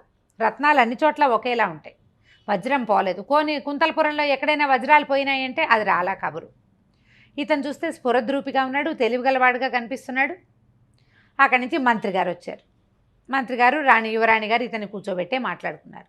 సైన్యాధిపతి పట్టుకున్నాడు, ఆయన ఇక్కడ బోర్డు పెట్టుకుని కూర్చున్నాడు. ఈయనేమో ఆ లెక్కలన్నీ సరిపోయినాయి. ఆ రోజే వచ్చాడు ఇతను అంతఃపురంలో ప్రవేశించాడంటే అంతఃపురం దారి తెన్ను నాకు తెలియదంటే ఈ ఊళ్ళో నాకు తెలిసిన 3 సందులు. ఒకటి రత్నాల వ్యాపారస్తులు ఉన్న లైను, రెండోది దాని వెనక ఇవాళ కొత్తగా నేను బోర్డు చూసిన లైను, 3, 4 అతనికి తెలిసినటువంటి మొదటున్న సత్రము, రెండో సత్రము, 4 దారులు తెలుసు అతనికి. మిగిలిన ఏ దారులు అతను గుర్తు కూడా పట్టలేడు. కొత్తగా ఊళ్ళోకి వచ్చిన వాడికి ఏం తెలుస్తుంది, ఏమీ తెలీదు, తలా తోక తెలీదు. నన్ను ఎక్కడికి తెచ్చారో కూడా నాకు తెలియదు అంటాడు. సరే అక్కడి నుంచి మంత్రి గారు, అబ్బాయి నువ్వు ఎక్కడి నుంచి వచ్చావు అని కనుక్కున్న తర్వాత ఇతను ఏ సత్రంలో ఉన్నాడో, ఇతని బట్టలు ఉన్నాయా అనేవి ఉన్నాయా అన్నారు. బట్టలు ఉన్నాయండి, కావాలంటే తెప్పించండి అన్నాడు. సరే అతన్ని మళ్ళీ వివరాలు అడిగితే నేను మనుజపురం నుంచి బయలుదేరేటప్పుడు 2 సైనికులతో వచ్చా. అక్కడ పెద్ద వర్షం వచ్చింది, నేను తప్పిపోయాను. వాళ్ళు ఊరెళ్ళిపోయారో ఏమైపోయారో నాకు తెలియదు. అయితే కోతులు నా రత్నాల మూటల్ని పట్టుకుపోయినాయి. తర్వాత ఒక మహానుభావుడి దయ వల్ల మళ్ళీ నేను వాటిని సంపాదించుకున్నాను. నా బట్టల్లో కోతులు చింపేసిన బట్టలు కూడా ఉన్నాయి, ఎందుకంటే నా బట్టల మూటలు కూడా కోతులు పట్టుకుపోయి అన్నీ చింపేసినాయి. చింపిన బట్టలు ఉన్నాయి, కావాలంటే చూసుకోండి అన్నాడు. బట్టలన్నీ తెప్పిస్తే అవి చక్కగా ఖరీదైనవి, అన్నీ పట్టువి, మంచి బట్టలు. మామూలు వాడు కాదు ఇతను. నేను చెప్తున్నాడుగా మంత్రి కొడుకుని అని చెప్తున్నాడు, అది తెలుస్తోంది. అక్కడి నుంచి ఆ బట్టల్లో రాజకుమారులు ధరించేటట్టుగా ఉన్న 2 జతలు ఉన్నాయి. ఆవిడ ఏం చేసింది, ఎవరు అమ్మాయి విజయ్ కుమారి ఇతనికి యువరాజుకి వేసుకునేందుకు బట్టల కోసం వెళ్ళగానే ఇబ్బంది లేకుండా 2 జతలు చక్కగా యువరాజులు వేసుకోవాల్సిన పట్టుతో బట్టలు కుట్టించి పంపించింది. ఆ కుట్టించిన బట్టల్ని కోతులు చింపినాయి. బట్టల మీద ఏదైనా గుర్తుందంటే కొన్నిటి మీద స్వస్తికులు అవి ఉంటాయండి, గుర్తులేదు, కానీ నా బట్టల మీద మామూలుగా చాకలి గుర్తుకి వేస్తాడు, కావాలంటే చూడండి అంటే చూస్తే స్వస్తిక మనుజపురపు తాలూకు గుర్తు. ఓహోహో. వాళ్ళు ఏమనుకున్నారు, యువరాణి మంత్రి మాట్లాడుకున్నారు. ఈయన మొహం చూస్తే దొంగల్లే లేడు, మాట్లాడితే తెలివిగా మాట్లాడుతున్నాడు, వస్తువులు అవి చెప్తున్నాయి. వజ్రాలు అసలు మనవి కానే కాదు, రత్నాలు ఎవరింట్లో అయినా ఒకేలా ఉంటాయి. అతను చెప్పిన ప్రకారమే జరిగింది. సరే ఆలోచించి వీళ్ళు ఏమన్నారంటే, అయ్యా మాది పొరపాటని మాకు అనిపిస్తోంది, కాబట్టి మీరు మా దగ్గర కొద్ది రోజులు విశ్రాంతి తీసుకోండి, మీ దారిని మిమ్మల్ని మీ వస్తువులు మీకు అప్పచెప్పేస్తాము, మా పొరపాటుకి మీకు క్షంత విలువ అని చెప్పారు. మాట్లాడుతూ ఉంటే అతను తెలివిగా మాట్లాడటము, కావాలంటే అవి చూసుకోండి ఇది చూసుకోండి అంటాడు. చాలా చూసేసాను జీవితంలో. ఒక మనుజపురం నుంచి ఇక్కడ బయలుదేరే లోపల సావు తప్పి కన్నులు అట్టపోయింది, ముందేమో కోతలు పట్టుకుపోయినాయి, తర్వాత నీళ్ళలో పడ్డాడు, తర్వాత రాక్షసి ఎత్తుకుపోయింది, కాస్తుంటే అది చంపేసేది లేదా తినేసేది, లేకపోతే దాన్ని పెళ్లి చేసుకోవాల్సి వచ్చేది. ఇవన్నీ చూసాను. ఇక మిగిలింది ఏమిటి, కృష్ణ జన్మస్థానం ఒకటే చూడాలండి, ఆ ఒకటి చూసేస్తే నా జీవితం పరిసమాప్తి అయిపోతుంది అన్నాడు. తెలివిగా మాట్లాడుతున్నాడు. సరే ఏం చేశారు, ఒక రూమ్ ఒక పెద్ద భవనం ఆయనకి కేటాయించారు. పడుకోండి వాళ్ళకని భోజనం పెట్టారు. పడుకునేసరికల్లా రాత్రి 9-10 అయ్యేసరికల్లా ఈ యువరాణి వసుంధరాదేవి ఇతని గదిలోకి ప్రవేశించింది. హాయిగా ఇక్కడే ఉండొచ్చు కదా అని అడుగుతుంది. రాచరికం చేసింది. నేను రాచరికం లేదు, నేను బ్రాహ్మణ్ణి, నాకెట్లా రాచరికం వస్తుందంటాడు. ఆవిడ ఏమంటుందంటే, దానిదేముంది, నాతో కలిసి ఉండు, నా రాజ్యం నీదే. బ్రాహ్మడు రాజ్యం చేసిన దాఖలాలు మన చరిత్రలో చాలా ఉన్నాయి, తనని వివాహం చేసుకోమని హింట్ ఇచ్చింది. ఆ అమ్మాయికి ఇతను చూడగానే నచ్చాడు. ఇది బాగా ఆలోచించుకుని ఇతను చెప్పేశాడు, నేను మంజుపురం వచ్చాను, మంత్రి కొడుకుని విజయకుమారిని ప్రేమించాను, ఆమె ప్రేమను సంపాదించుకోవటం కోసమే నేను ఇక్కడికి వచ్చాను, నా ప్రయత్నం ఏదైనా చేసుకుందామని వచ్చాను, నేను ఆమెను ప్రేమించాను అంటే రాజులకి 2-3 పెళ్ళిళ్ళు చేసుకోవచ్చు కదా అంటుంది ఆవిడ. నాకు ఓకే అయినా కూడా రెడీ, అయినా సరే నేను రెడీయే, నువ్వు నాకు నచ్చావు. ఇతను ఒప్పుకోలేదు. ఒప్పుకోపోయేసరికల్లా, అయితే నువ్వు జన్మస్థానానికి వెళ్ళాల్సిందే, నువ్వు నగల దొంగతనంలో తప్పించుకున్నావు కానీ శ్రీకృష్ణ జన్మస్థానం తప్పదు, నువ్వు నన్ను పెళ్లి చేసుకుంటావా జైల్లో కూర్చుంటావా చెప్పు. జైలు తప్పదు, అయితే ఒప్పుకో లేకపోతే వెళ్ళు అని చెప్పి లేచి వెళ్ళిపోయింది ఆవిడ. ఎవరో ఒకళ్ళు పెళ్లి చేసుకోవాలి యువరాణి, తనకు నచ్చిన బ్రాహ్మణ యువకుడినే చేసుకుంటుంది. ఆవిడ ఇష్టమే, అక్కడ పెత్తనం ఎవరిది లేదు. ఆవిడ ప్లాన్ ఏంటంటే చూడగానే ఇతను స్ఫురద్రూపి, అతను నచ్చాడు, ఓ మంత్రి కుమారుడు, మరి దారిపోయే రోడ్డును పోయేవాడు కాదు, ఈ లోపల అక్కడ కబురు చేసి కనుక్కోవచ్చు, ఇంతలో కొంచెం కాస్త ఫస్ట్ సైట్ని ఎంజాయ్ చేయొచ్చని ఆవిడ ఉద్దేశం. వీడేమో ఒప్పుకోడు. ఇక ఆవిడకి విసుగుబుట్టి, నువ్వు జైలుకి వెళ్ళడానికి సిద్ధంగా ఉండని లేచి వెళ్ళిపోయింది. మళ్ళీ బుద్ధిమతి ఎట్లా జైల్లోకి వెళ్ళాడు, ఎలా విజయకుమారి దొరికింది, వసుంధరాదేవి ఏం చేసిందో తర్వాయి భాగాల్లో తెలుసుకుందాం మనం. తప్పకుండా అండి. నమస్తే రమగారు. నమస్తే జయ. రమగారు, బుద్ధిమతి సిరీస్లో ఉన్నాము, 4 భాగాలు అయిపోయినాయి. ఇవి కూడా మంత్రి గారి కుమారుడు అరెస్ట్ అయిపోతున్నాడు, అరెస్ట్ చేస్తాను అని చెప్పింది. సరే ఏం చేసినా ఆవిడ లేచి వెళ్ళిపోయింది యువరాణి. ఈయన ఇక్కడ పడుకున్నాడు, ఆలోచించుకుంటున్నాడు. విజయకుమారే గుర్తొస్తుంది ఆయనకి. ఏమిటి ఎక్కడికో చేయబోయి ఏమిటో ఇలా అయ్యాం మనం, ఏమవుతుందా అనిపించింది. మర్నాడు పొద్దున్న తెల్లవారింది. ఈయన దంతధావన క్రియాలు అవి చేశాడు, ఏదో బ్రేక్ఫాస్ట్ అవి పెట్టారు. ఎవరో సైనికులు వచ్చి పక్కన ఉంచున్నారు. రండి యువరాణి మిమ్మల్ని పిలుస్తున్నారు, చావడిలోకి రమ్మన్నారన్నారు. చావడిలోకి వెళ్ళాడు వాళ్ళతో కలిసి. ఓ సింహాసనం మీద కూర్చోబెట్టింది, ఆవిడ పక్కన కూర్చుంది. రాత్రి నేను చెప్పిన సంగతి ఏం ఆలోచించామంది. నేనేమీ ఆలోచించలేదు, నేను సిద్ధంగా లేను. ఇతనికి విజయకుమార్ చెప్పింది, నాకు సవతిపోరుంది అనేసి. అంటే ఇప్పుడు నేను ఏమైనా పెళ్లి చేసుకోవచ్చు అని అనిపించాలి. ఆ అమ్మాయిని ప్రేమించాడు, ఆవిడ మీదే ఉంది మనసు. పోనీ ఈవిని పెళ్లి చేసుకుందాము, ఈవిని పెళ్లి చేసుకుని ఇక్కడ రాజు అయితే ఆమెను చేసుకోవచ్చు, అలాంటి ఆలోచన రాలా. తను ప్రేమించాడు, ప్రేమించిన కన్య, అది తప్పిస్తే అతనికి రెండో ఆలోచన లేదు. రాజు కాకపోవటంతో రాచరికపు ఆలోచన లేదు. అది మిగిలిన తెలివితేటలు ఉన్నాయి. రాజులకి సహజంగా వచ్చే పర్వాలా 2-3 వివాహాల ఊహ అతనికి రావటం లేదనమాట. ఓరుకున్నాడు, కుదరదన్నాడు. ఆవిడ బతిలాడింది. ఏమైనా సరే ఇతను ఒప్పుకునేలాగా లేడు. ఈవిడిగా నువ్వు ఒప్పుకోకపోతే చెరసాల తప్పదు, అది రాత్రి చెప్పావుగా అన్నాడు. ఆవిడ గుళ్ళు మండిపోయింది. తీసిపోయి జైల్లో పడేయండి అని చెప్పింది. ఈయన కాస్త జైల్లో కూర్చున్నాడు. అక్కడ ఏమైంది, ఇతను వచ్చి 3 నెలలు అయిపోయింది. తండ్రికి తెలుసు వాడు ఎక్కడో చెరువులో పడి అదే నదీ ప్రవాహంలో కొట్టుకుపోయాడని. పిల్లాడు దొరకలేదు. రాజుగారు ప్రయత్నం చేశాడు, కుర్రాడు దొరకటం లేదు. ఎవ్వరూ అతన్ని పట్టుకోలేకపోయారు. వాళ్ళిద్దరూ ఆ బెంగతో బెంగటిల్లిపోతుంటున్నారు, పెద్దవాళ్ళిద్దరూ. ఈ అమ్మాయి ఏమో వీడు ఇన్నాళ్ళైనా ఉత్తరం రాయలేదు, నేను మనిషిని ఎట్లా పంపించాలి, ఏం చేయాలి అని ఆ అమ్మాయి ఆలోచించుకుంటోంది. నిద్ర పట్టదు, అన్నం సహించదు. తండ్రి ఎందుకో దిగులుగా ఉన్నాడు. పోనీ మంత్రి గారింటికి వెళ్ళి కాసేపు కూర్చుందంటే ఆయన అంతకంటే బుర్ర వేళ్లాడేసుకుని తిరుగుతున్నాడు ఆయన. ఈ అమ్మాయికి ఏం చేయాలో తెలియటం. ఏదో జరిగిందని గ్రహించిందంట అనిపిస్తోంది. ఏదో జరిగింది. 3 నెలలైనా ఉత్తరం రాయలేదు అంటే ఏదైనా ప్రమాదం వాటిల్లిందా? మనమే వెళ్ళిపోదామా? వెళ్ళిపోవాలి అక్కడికి. అని ఏం చెప్పి పంపించింది? అక్కడ ఏదో భవనం కొను, అంతకంటే యుద్ధకాండ కాదా పంపించింది. అవును. ఇప్పుడు యుద్ధానికి పంపారనుకో ఏదైనా అశుభం శంకిస్తారు. వెళ్ళింది ఏముంది, 2 మనుషులను తీసుకెళ్ళాడు, కొంత బంగారము రత్నాలు వజ్రాలు ఉన్నాయి, ఓ ఇల్లు కొనుక్కోవాలి, అక్కడ ఉండాలి, అంతే. అది సాధారణంగా జరిగే పని. ఏదైనా కొంపమునిపోయి ఉంటుందని ఊహించలే అమ్మాయి. ఆలోచిస్తోంది. ఒక హింట్గా ఆమెకి ఏం తెలిసిందంటే మంత్రి గారు రాజుగారు డల్గా ఉండటానికి ఇతనితో వెళ్ళినటువంటి సైనికులు తిరిగి వచ్చారని, ఆయనకి ఏదో ప్రమాదం వాటిల్లిందేమోనన్న శంక ఉంది 1%. కానీ అది పూర్తిగా నమ్మటం లేదు.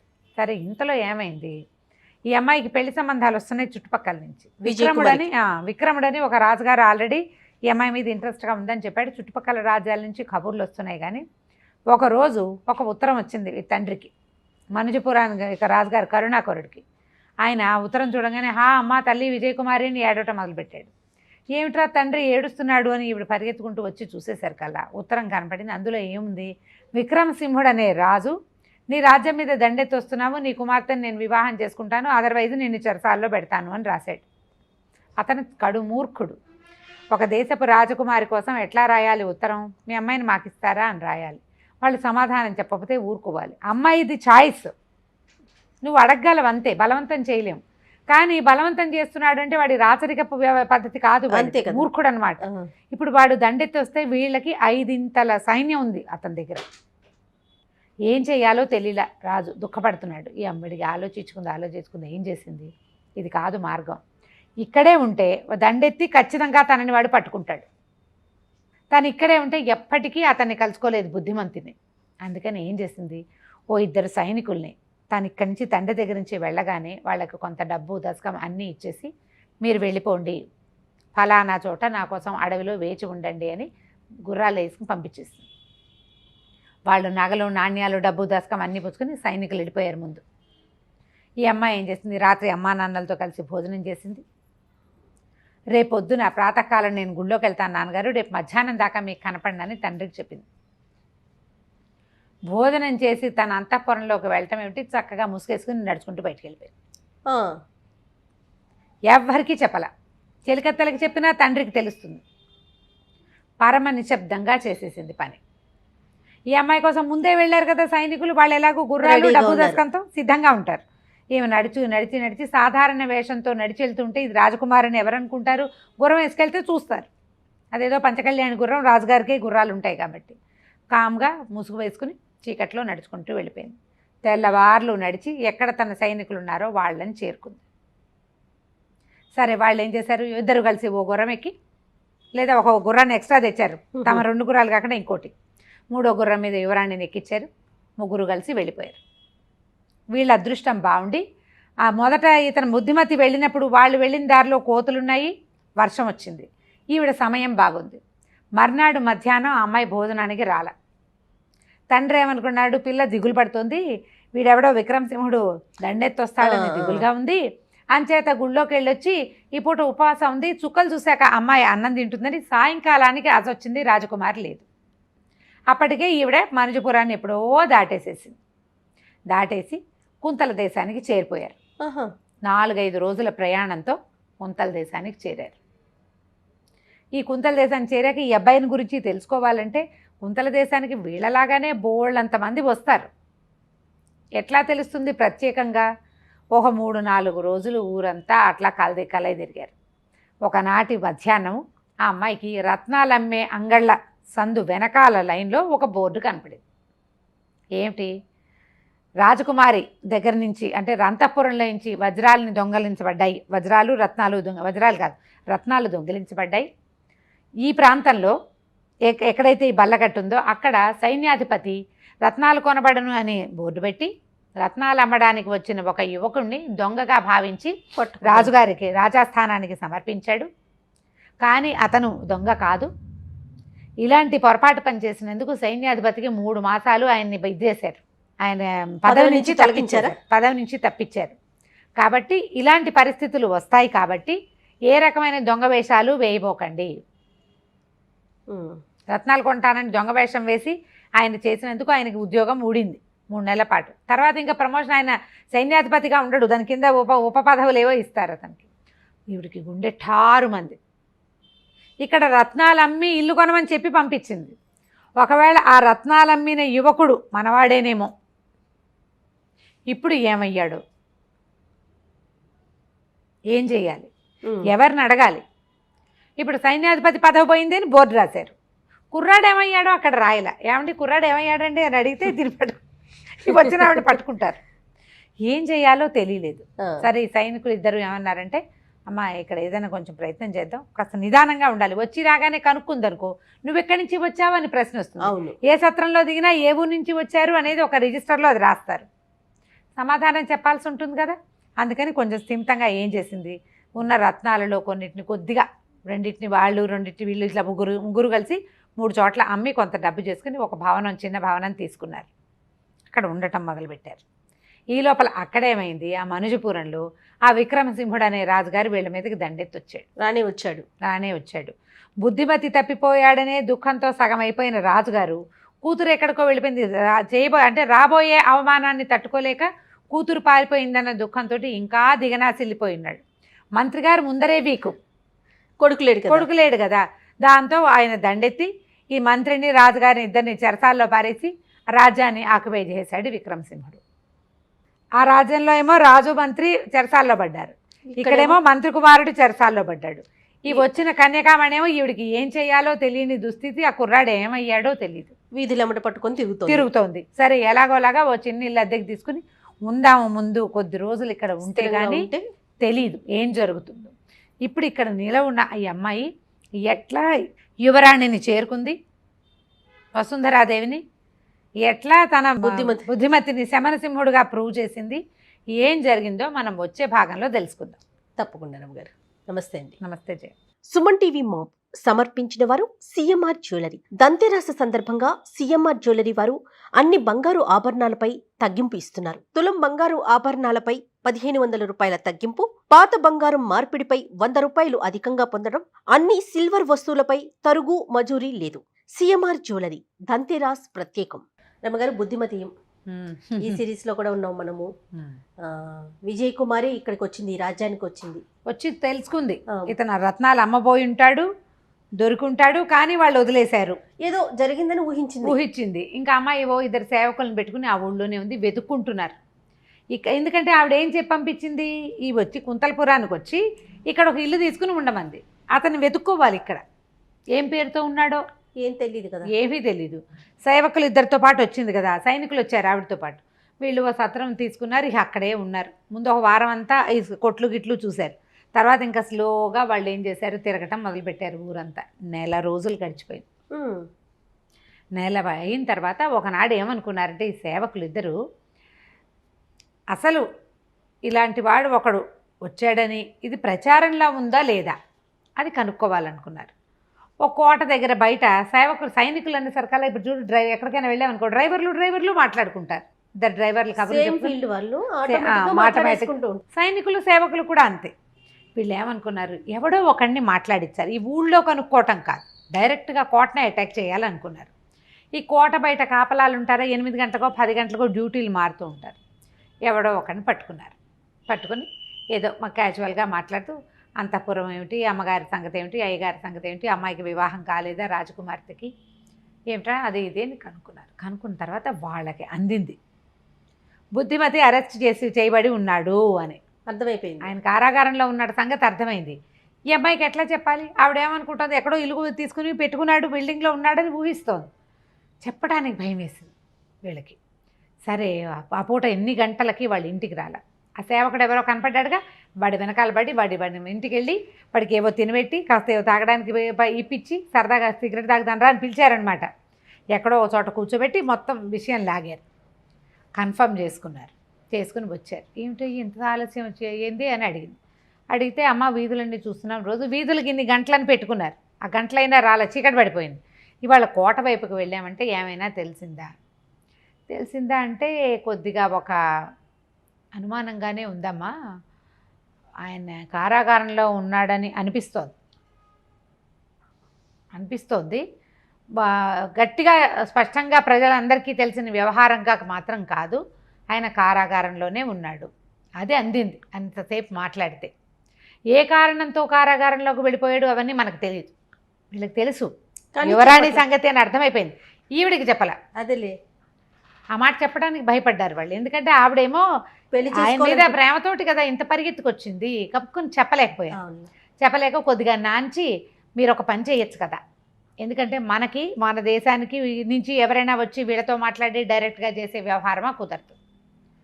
యువరాణికి ఎవరైనా కొత్త వాళ్ళతో అంటే బయట దేశాల నుంచి వచ్చిన వాళ్ళతో మాట్లాడడం అది ఆసక్తి. మీరేమో తెలియగలవారు, బాగా మాట్లాడగలరు. యువరాణిని కలుసుకుని ఆను పాను తీస్తే ట్రై చేయొచ్చు కదా, అట్లా ప్రయత్నం చేయొచ్చు కదా. అంటే ఈవిడికి ఒక హింట్ ఏమందింది, ఒకటి అయి ఉండాలి, బుద్ధిమతి చాలా స్ఫురద్రూపి. మామూలు వాళ్ళే ఆడవాళ్ళని చూస్తే చూడని వాళ్ళు కూడా ఇతన్ని చూస్తారు ఎంత బాగున్నాడు అని. యువరాణి అవివాహిత, పైగా ఆవిడకి అడ్డుకట్ట లేదు, తండ్రి లేడు, అంతే కదా. కాబట్టి ఏదైనా కేసులు వచ్చినాయనుకో ఆవిడే డైరెక్ట్గా హ్యాండిల్ చేస్తుంది. చూసుండొచ్చు ఏమైనా ఈయన అడిగిందేమో ఒకవేళ. ఎందుకంటే ఏమైంది, ఇతను రత్నాలు అమ్మడానికి వచ్చాడు, వాళ్ళు పట్టుకున్నారు, కాదని తెలిసింది. సారీ చెప్పడానికైనా ఆవిడ మాట్లాడి ఉండొచ్చు. అప్పటి రాజుల్లో ఆ పద్ధతి ఉండేది, మధ్యలో వాళ్ళు కాకుండా వాళ్ళే స్వయంగా క్షమాపణలు చెప్పి మా ఆతిథ్యం స్వీకరించండి అంటాము, లేదా ఏదైనా చాలా బాగుంటే మా ఆతిథ్యం స్వీకరించండి, మా ఆస్థానంలో ఉంచండి అని ఉండండి అని రాజులే అడిగేవాళ్ళు. ఇక్కడ రాజు ఎవరు లేరు, యువరాణి ఇప్పుడు రాజు. ఆవిడ కానీ ఈయన్ని చూసిందా, ఆయన కానీ ఏమైనా నన్ను పెళ్లి చేసుకోమనో ప్రేమించమనో అడుగుంటుందా? ఈ బుద్ధిమతికి విజయ్ కుమారే కావాలి. ఆయన నిరాకరించేసరికల్లా తీసుకెళ్లి జైల్లో పెట్టిందేమో అని వచ్చేసింది. ఈవిడ కూడా యువరాణి కదా. ఆవిడకి ఆ ఊహ వచ్చిందనమాట, ఇలా ఏదైనా జరుగుంటుంది. వీళ్ళది చెప్పలేక నువ్వు యువరాణితో మాట్లాడని నన్ను డైరెక్ట్ చేస్తున్నారు. సరే ఏమంది, సరే అలాగే వెళ్తాను, రేపే ప్రయత్నం చేద్దామంట. మర్నాడు ప్రయత్నించుకున్నారు. ప్రయత్నిస్తే 2-3 రోజులకి యువరాణికి చూడడానికి ఇతనికి ఈ అమ్మాయికి అవకాశం దొరికింది, విజయ్ కుమారికి. విజయ్ కుమార్ ఏం చేసిందంటే మగ వేషంలో వెళ్ళింది, స్త్రీ వేషధారిగా వెళ్ళాల, అబ్బాయి వేషం వేసుకుంది. మనం కథ మొదట్లోనే చెప్పుకున్నాం, బుద్ధిమతి విజయ్ కుమారి ఇంచుమించు ఒకే హైట్లలో ఉంటారు వాళ్ళు. మంచి పొడగరి, రాజుగారు అమ్మాయి కదా, ఈ అమ్మాయి చాలా పొడుగు, చక్కగా మంచి బ్రహ్మాండమైన వస్త్రధారణ వేసి తలకి ఒక చక్కటి చెమ్లా అంటే తలపాగా లాంటిది పెట్టుకుంది, బోళ్ళంత జుట్టు, ఆ జుట్టు కవర్ చేసి పెద్ద తలపాగా పెట్టుకుంది. ఈవిడ వెళ్ళేసరికల్లా సంగీతం అది చాలా ఇష్టమట మన వసుంధరాదేవికి. ఆవిడ సంగీతం వింటుంది బాగా. ఈవిడ సంగీతశాలలో సంగీతం వింటుండగా ఈ విజయ్ కుమారి విజయుడు అనే పేరుతోటి ఒక సంగీతజ్ఞుడిగా అక్కడికి ప్రవేశం చేసింది. ప్రవేశం చేసేసరికల్లా అక్కడ సంగీతం అంతా వింటుంది, బయట కూర్చుంది. ఆవిడకి ఎలాంటి సంగతులు నచ్చుతాయి అవన్నీ ఈవిడికి అర్థమైంది. సరే ఈ లోపల దాసీలు ఉంటారు కదా, వాళ్ళు వచ్చి ఎవరో ఒక యువకుడు సంగీతజ్ఞుట్ట అమ్మ మిమ్మల్ని కలుస్తామన్నాడంటే ఆవిడకి ఘోషగీష ఏం లేదు, ఎవరొచ్చినా కలుస్తుంది. అలాగే కదా బుద్ధిమతిని కలిసింది. సరే వెళ్ళి కూర్చునేసరికల్లా మీరెవరు ఏమిటి అంటే మాది మనుజపురం, నా పేరు విజయుడు. మనుజపురమా, మనుజపురంలో సంగతులు ఏమిటి అని అడిగింది. ఎందుకంటే ఆవిడకి తెలుసు వసుంధరాదేవికి, మనకు బుద్ధిమతి చెప్పాడు, నేను మనుజపురాధీశ్వరుడి కుమార్తె విజయ కుమారుని ప్రేమించాను చెప్పాడు కదా. సంగతులు అంటే ఏమో నాకు తెలీదు, నేను బయటకు వచ్చి చాన్నాళ్ళు అయిపోయింది, అక్కడ నేను లేను. అయితే మీరేం చేస్తారు ఏమిటి అంటే విజయ్ కుమారి నా శిష్యురాలు, కానీ నేను చాలా కాలమైంది, ఆమెకు ఆధ్యాత్మిక శిక్షణ కూడా నేనే ఇచ్చా, నా పేరు విజయుడు అని చెప్పి. చూస్తే మనిషి మంచి స్ఫురద్రూపి, అసలు ఆ కళ్ళు ముఖము ఎంత బాగుందో, కంఠం ఎంత బాగుందో, చాలా స్వీట్గా ఉంది వాయిస్. అయితే మీరు ఏం చేస్తారు ఏంటంటే నాకు ఒక వీణ ఇప్పిస్తే వీణ వాయిస్తానని. అదేమిటి మీరు సంగీతజ్ఞులు, మీ వీణ మీరు తెచ్చుకోరా అంత. ఏం చేయను, నా హృదయ వీణను ఎవరో దొంగిలించారు, వీణను దొంగిలించారు, నా వీణ వేరే చోట ఉండిపోయింది, ఎవరో నా వీణను దాచిపెట్టేశారు అని చెప్పేసరికల్లా అయ్యో వీణ లాంటి సాధనం అలాంటిది మనసును దోచుకుంటాయి ఇన్స్ట్రుమెంట్స్, మనతో శరీరంలో అవయవాల్లాగానే ఎవరైనా వాయించేవి, అయ్యో ఎవరైనా తీసుకుంటే ఎట్లా, అలా ఎలా చేశారు, వాళ్ళు ఎవరో దుర్మార్గులు అని ఈవిడ అన్నదనమాట. అనేసరికల్లా మీరు మేలుకోరేవాళ్ళు కాబట్టి మీకు అట్లా అనిపిస్తుంది, నాకు వీణ తెప్పించండి అంటే ఒక చక్కటి వీణ తెప్పించి ఇచ్చింది. వీణను శృతి చేసి ఈవిడ రాగాలాపన చేసి దాంతో పాట పాడేసరికల్లా అసలు మైమరిచిపోయింది ఆ వసుంధరాదేవి. ఏం పాట, ఏం వీణ, గురువుల దగ్గరనే ఉండటం వేరు. ఆ అమ్మాయి సహజంగా రాజకుమార్తె, పైగా ఏమిటంటే ఒక మంత్రం వల్ల జన్మించిన అమ్మాయి, ఒక దైవికమైన లక్షణాలు కలిగి ఉన్న వ్యక్తి. దాంతో ఈ వసుంధరాదేవి మైమరిచిపోయింది. మీరు మా దగ్గరే ఉండండి, మా దగ్గరనే ఉండండి అని అడిగేసరికల్లా సరే ఉంటానన్నాడు. ఉంటానన్నాడు, ఆ విజయుడు అనే వేషంలో ఉన్నది. సరే ఏమన్నారు, మీరు బసకెళ్ళి మీ సామాన్లు అవి తెప్పించేసుకోండి, మీరు అంతఃపురం దగ్గర ఉందరు కానీ నేను మీ దగ్గర వీణ సంగీతం నేర్చుకుంటాను, నాకు ఈవిడ కొంత వచ్చు, ఇంకా బాగా నేర్చుకుంటాను అనగానే సరే ఒప్పుకుంది. 4 రోజుల ముందు వస్తూ పోతుండేది. వీళ్ళిద్దరికీ స్నేహమైంది. బాగా స్నేహమైన తర్వాత ఒక మాట అడుగుతానని మెల్లిగా ఈవిడ అడిగింది అనమాట. ఏమిటి, ఇంత వయసు వచ్చింది, మీరు పెద్దవారైపోయారు కదా, మరి రాజ్యానికి రాజు కూడా లేడు, మీ తండ్రి గారు గతించారు, మీరెందుకు వివాహం చేసుకోలేదు అనగానే ఈవిడేం చెప్పింది, మొదటేమో కొత్త క్రమంగా సంగీతం గింగీతం అలవాటైంది, వీణ వాయించడము, పైగా రాజకుమారి యొక్క ఆధ్యాత్మిక గురువు, ఇంకో రాజకుమారికి ఆధ్యాత్మిక గురువు అంటే మనసులో మాట చెప్పుకోవచ్చు. అయితే ఈవిడేం చెప్పిందంటే, నేను మామూలుగా నాకు ఎవరి మీద మనసు వివాహం మీద ఆసక్తి లేదు, కానీ నేను ఒక అతను నచ్చాడు నాకు, అతను నన్ను నిరాకరించాడు. ఇప్పుడు రాజపుత్రులు అనుకో, వాళ్ళు నన్ను తోసేసి రాజ్యం లాక్కుంటారు. అదే భూసరపుత్రుడైతే, బ్రాహ్మణుడైతే తోసేసి రాజ్యం లాక్కునేందుకు అతని కజిన్స్ వచ్చి నా నెత్తి మీద కూర్చునేందుకు ఉండదు. ఎంతో నచ్చాడు, భగవంతుడు నాకు కావాల్సిన వాడిని కూర్చాడని నేను భావించాను, కానీ అతను విజయ్ కుమారిని ప్రేమించానన్నాడు. అనేసరికల్లా ఇవిడేమందంటే, విజయ్ కుమారి విజయుడి వేషంలో ఉంది కదా, బుద్ధిమతి కదా అతని పేరంటే, అవునంది ఇవిడ. బుద్ధిమతి చాలా బుద్ధిమంతుడు, అతని మనసు మార్చేందుకు ప్రయత్నం చేస్తాను, బుద్ధిమతిని కలిసే అవకాశం కల్పించమంది. బాగుందిగా, సూపర్. అక్కడి నుంచి ఏం చేసింది ఈవిడ, ఒక 2 రక్షక భటులనిచ్చి మా గురువు గారిని కారాగారానికి తీసుకెళ్ళండి, బుద్ధిమతిని కల్పించండి పంపించి. ఈవిడ పోయింది అక్కడికి. ఈయనేమో మంచి మగవేషం, ఇలా చక్కగా మంచి తలపాగా గిలపాగా పెట్టి, మరి రక్షక భటులతో వచ్చింది, స్త్రీ వేషంలో రావడానికి వీలు లేదు కదా. లోపలికి వచ్చేసరికల్లా ఆయన గుర్తుపట్ల, ఎవరు ఏమిటి అంటే చెప్పారు రక్షక భటులే, ఆయన విజయుడు గారు, మరి మన అమ్మగారికి గురువుగారుగా ఉన్నారు, అది ఇదే అని. అయితే ఈయన ఏమనుకున్నాడు, ఈయన ఎవరో మహానుభావుడాన్ని చూడడానికి వచ్చాడు, కాస్త నా సంగతి సందర్భం చెప్పుకుంటే నన్ను విడుదల చేయించేందుకు ఏమైనా అవకాశం ఉంటుందేమోనని అనుకున్నాడు. ఈయన గుర్తుపట్టకపోతే అతను ఏటో చూస్తూ, రాజకుమారికి బ్రాహ్మడి మీద మనసు ఏమిటి, బ్రాహ్మడి మీద మనసు పడకూడదు, పైగా నా మనసు ఎప్పుడూ అన్యాక్రాంతంగానే ఉంది, నన్ను ప్రేమించిన రాజకుమార్తెకి నేను అన్యాయం చేయలేను, ఆమెతో నేను కలిసి పెరిగాను చిన్నప్పటి నుంచి.